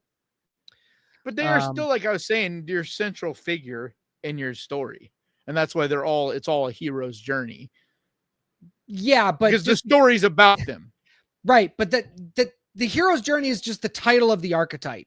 That you don't necessarily have to have a hero character in order to tell a hero's journey, because you can have a villain go on the quote unquote hero's journey where he starts one way, goes through something, and then changes himself to either so it's almost like a reverse, like Breaking Bad. Or a reverse where they start out as like noble or start out as a villain and then or they can start as the hero, or they can start as a hero and become. But there's still the central. It's still the hero's journey, because the word hero originates from Greek and it's heros, which refers to a demigod or man of distinguished courage and nobility. Right. Okay. What else do we got before we get out of here? Because I gotta go to bed. I'm tired. I'm traveling this weekend. Where are you going? I'm going back home to Ohio for for Independence Day. Ah. What are you doing for 4th of July then? Hanging out with the family, shooting off fireworks, having a big bonfire, getting drunk. Okay, so it's like I was thinking, you're wrong. Every story is not a hero's journey structure. No, it's not. I never said that. You said every story is a hero's journey. Yes, humans have been telling the same story throughout time. Whether they tell it, but that's not tell it well or not, or in the correct order or not. No, but the hero journey is just one archetype. It's not a universal template. All stories adhere to many stories, especially outside of epic adventure genre, deviate this pattern. And it's what I was saying earlier. There's those different structures. Like what? Name the other. And hero's journey is just. Hold on. In what story, whether it's epic or not, do we not have a character that starts one way, has an inciting incident, either I'm not arguing this. I'm just trying to find out. Okay, so there's love story, monster stories, friendship, buddy stories. Yes, all of these still follow there has to be a character that follows that same arc, where they start one way, they have an inciting incident that calls them to adventure, whatever that means. They either deny the call or accept it, go on the adventure, and then change, or the world changes around them. Hold on, I'm trying to find out. There are stories that don't have this, but they are rarely considered good, where a character just stays stagnant or isn't a character at all, or... Okay, no. Here we go. Okay, so several common story structures exist, including the 3-act structure, Freytig's pyramid, which I'm not familiar with, the hero's journey, the story circle, and the 7-point story structure. But it says the hero's journey is the most commonly used. But I'm not familiar with all those, so I gotta eventually okay, so the stories, I mean, I could go through them. Are you familiar with all of them? The three? Yeah. I know the 3-act structure, but Freytig's pyramid, what is that? The pure. Oh God. Okay. Let me think. Okay, Freytag's Pyramid is a 5-part dramatic structure framework used to analyze and understand a story's plot. German novelist and playwright Gustav Freytag invented it. It's the okay. Yes. So what I find interesting about that before you go is that it's still possible to even invent like a new story structure, which is fascinating too. Because if someone was able to make one in 1919, there's no reason someone eventually can't create a new structure. So Freytag's Pyramid is still the same structure as a 3-act structure, or like Blake Snyder's Save the Cat. Like, it's all the same stuff, but the hero's journey happens within. So the pyramid structure is, you have exposition, rising action, climax, falling action. Yeah, but this one has a 5-part. And the resolution, I know I just named 5 parts, is the resolution. But it doesn't have a 3-act structure. This one has a 5-act structure. Yes, but yes, I understand. You can have so it's exposition, the pyramids, rising action, climax. Right. How do you have climax in the middle? And then falling action and resolution or catastrophe. It's the turning point. It's the turning point of the story. But listen, Freytag's Pyramid is the same thing as the 3-act structure or the story circle, because you have Act 1 in the 3-act structure is the setup, Act 2 is the confrontation, Act 3 is the resolution. Within all of these acts, you have the introduction. Wait. Within all these acts, you have the introduction. You introduce the protagonist, the characters, the stakes. You have in Act 2, you have the rising action. You have obstacles. You have the twist if you have one of those. And in Act 3, you have the resolution, which is the downward. Blake Snyder says Dark Night of the Soul, but you have like things are coming down from the climax. You're getting closer to the resolution. That's the 3-act structure. The 3-act structure fits within the pyramid. That's what the hero's journey is told through all of these different structures. Okay? Because you have to have a character that we consider a good character, an interesting character, or somebody that we can relate to. They have to start one way, they have to go through conflict, and then they have to end changed, or the world or they have changed the world around them. Yeah, that's why this story doesn't have that in it. This is kind of silly to me, because like when I'm looking at them, they're literally all the same thing. Like, why are they like, I don't really understand how they're called, like why they're called different, because it's just the Freytag Pyramid is literally just, it's the same thing. It's just broken into more sections, but it's still the exact same story arc. And the 3-act is exactly the same as the hero's journey. So like, why are they? Because they're just different. Confused on why do they call different? Like, what makes them different? What they are is they're more different writing methods. Is really what they are. It's just a different method of writing. But that's what I'm talking about. Like, how is it any? What makes it any different? That's what's strange to me. Like, because you're just calling it different, but it's okay. So taking it back to art, you have a different method of painting than somebody else does. You're still both painting, right? Okay, so now this one does seem quite a bit different. I mean, it's still the same art, but like this one is the 7-point story structure, which this is what you use basically for YouTube, like to make successful YouTube videos. It's basically this. It's hook, plot point, pitch point, midpoint, pitch point, plot point, resolution. I mean, these are all, but it's the same. Same. It's just different methods. But so I don't even really see. That's what I'm confused on. I don't really see how there's a different method there, because of the medium, it's just breaking it down more, but it's still the exact same fucking thing. It's based on the medium you're writing in. So like Blake Snyder's beat sheet, right? You want to write a movie using Blake Snyder's beat sheet. You don't necessarily want to write a book using Blake Snyder's beat sheet, right? You want to use Dan Harmon's story circle for a TV show, not necessarily a movie. You can. Yeah, you that's can. okay. That makes sense. Because like for a YouTube video, the hero's journey is not gonna like it's a little too basic. You know what I mean?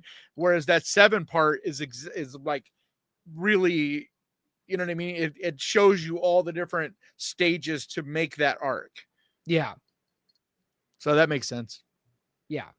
I've never been a writer, so I don't like, not knowledgeable of the shit.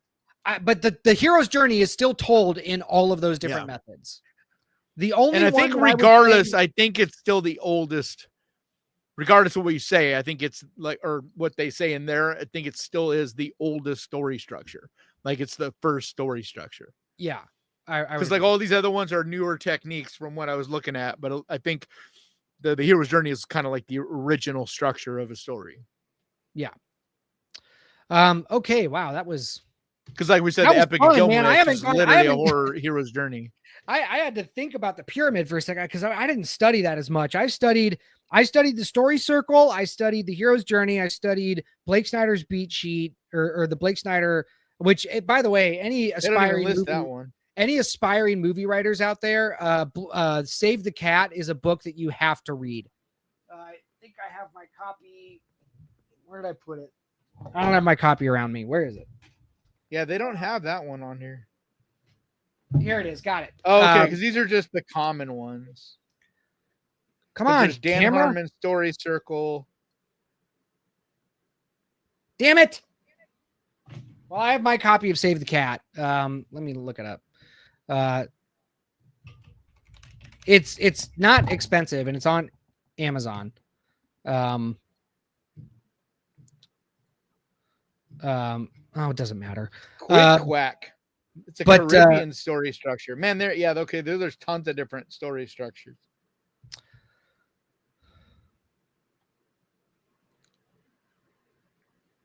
It's really interesting to see how different cultures like tell their stories.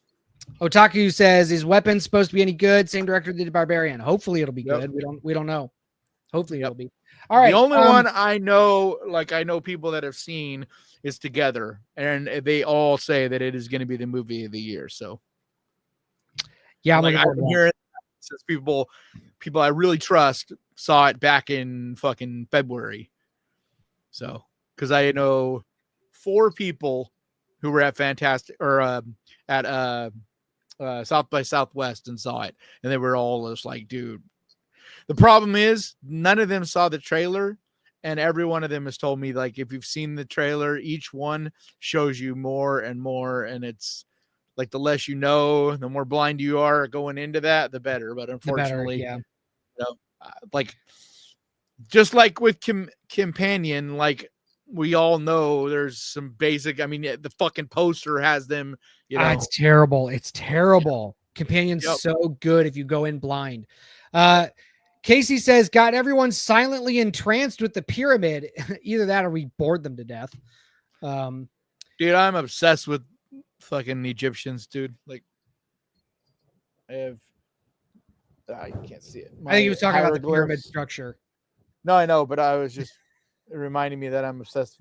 This is the hieroglyphs, and then on my back, on my neck, I have my Anubis. Can you see it? Sort of. Yeah, we see it.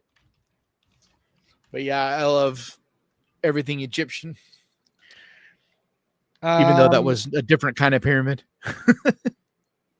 So the next one, what's the next horror movie coming out? Mr. Halloween wants to know. It's not I Know What You Did Last Summer.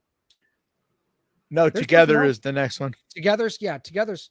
Or no, it is I Know What You Did Last Summer. I Know What You Did Last Summer. July that's 2 weeks, right? Yeah, that's the next one. July. God, what am I supposed to review for the next 2 weeks? I don't fucking know. It sucks because like Jurassic World came out this week. You should see that and review it.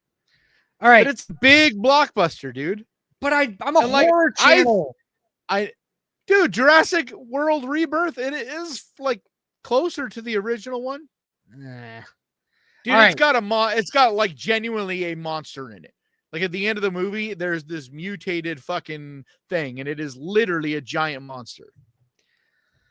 Maybe. Like, and that's why I said I don't want to give them money. I didn't love it, and I have issues with it.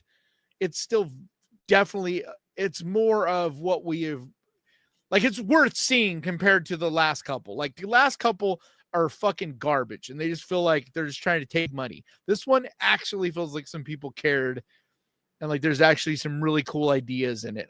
Unfortunately, the writing let it down. Weapons is opening August 8th. But I feel like there was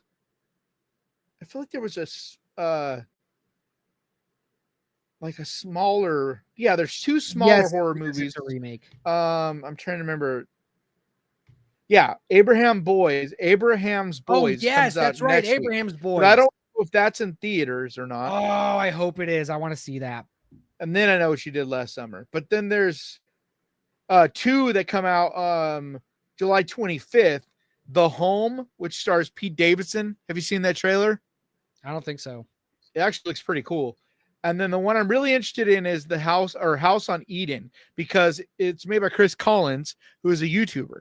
And it's like found footage, and she made it with like her best friend. Okay. And I didn't think it was going to be worth a damn, but then Neon bought it, and I was like, whoa. Oh, Like Neon bought it and they're putting it out. So I'm like, okay, maybe it actually is going to be decent. So, all right, I gotta get out of here. Chris Collins, call me Chris, and I'm like a big fan of her and her boyfriend's YouTube channels. Like, they're both what I wish all YouTubers were. You know what I mean? Like, they make a lot of money, but they do a ton of good with it. Well, good. You know, good to know. Unfortunately, there's a lot of YouTubers that are not like that. Yeah, I'm one of them. Kidding. All right, I you don't make any money. Shut up. You're like same with me. Like, people think I make a lot of money, and I try to explain to people, like, you don't understand. I make way below minimum wage. Like, if you do hourly, I make like a third of what minimum wage is if you do it by the hour. Yeah. You know, like, it's crazy. And I'm just now making a livable wage, even, and still working 70, 80 hours or more a week. Yeah. It's like even these big YouTubers, people need to recognize they don't understand how much work they do. Like, even these super famous ones, it's like they're constantly working. Like, that's how they get there in the first place. Like, there's luck involved with a lot of those big ones, but it's like crazy amounts of work. All right. I'm getting out of here. We got to get out of here. I know I need to eat. Thanks for joining us, everybody. Have a happy holiday. We were like over 50 the whole time. Yeah, I know we did a good job. We need to get 500 subscribers because we're going to reach 3,000 watch hours before we get 500 subscribers. And that's when we can start actually monetizing the channel. So, what are we at? We're at like 280 something. I haven't checked. Yeah. So if you are on the Ghost Pirate channel right now, please go over to the Death Rattle podcast channel and subscribe there. 248. Never mind. So 248. We need 500 and 3,000 watch hours to get monetized. Did you put it? Is the link in the description? I don't know. If you don't know by now, like, then you're just never gonna. So can someone put the link in the description? I will. Give me a second. I'll do. It's not going to be in the description. I can put it in the chat. There, put it in the chat. Death Rattle podcast on the Ghost Pirate. Yeah, chat. That's what I meant. Please subscribe to Death Rattle. Anyway, if you're in the States, happy Independence Day. Kick those red coat asses off our land, and we're gonna get drunk and shoot off fireworks about it. If you are in the UK, I hope you have a good really weekend doesn't make a lot of sense. Well, if you're in the UK, I hope you have a good weekend anyway. And I see 27 of you guys over on the Ghost Pirate side right now. I want all 27 of you to go over there and subscribe. Yeah. Please. And Otaku says he needs hot dogs. Oh, yeah. I want a fucking hot dog. Yeah, it's going to be great. Oh, man. I've discovered this super good little hot dog place near my house, but they're not open. They close at 4 o'clock. I'm like, dude, who they call closes at 4 o'clock? That sucks. 4 o'clock. We will see you all next week, same time, 7 p.m. Eastern, 4 p.m. on the West Coast, and whatever time it is on the other side of the pond. We will see y'all next week. Peace. Later, guys.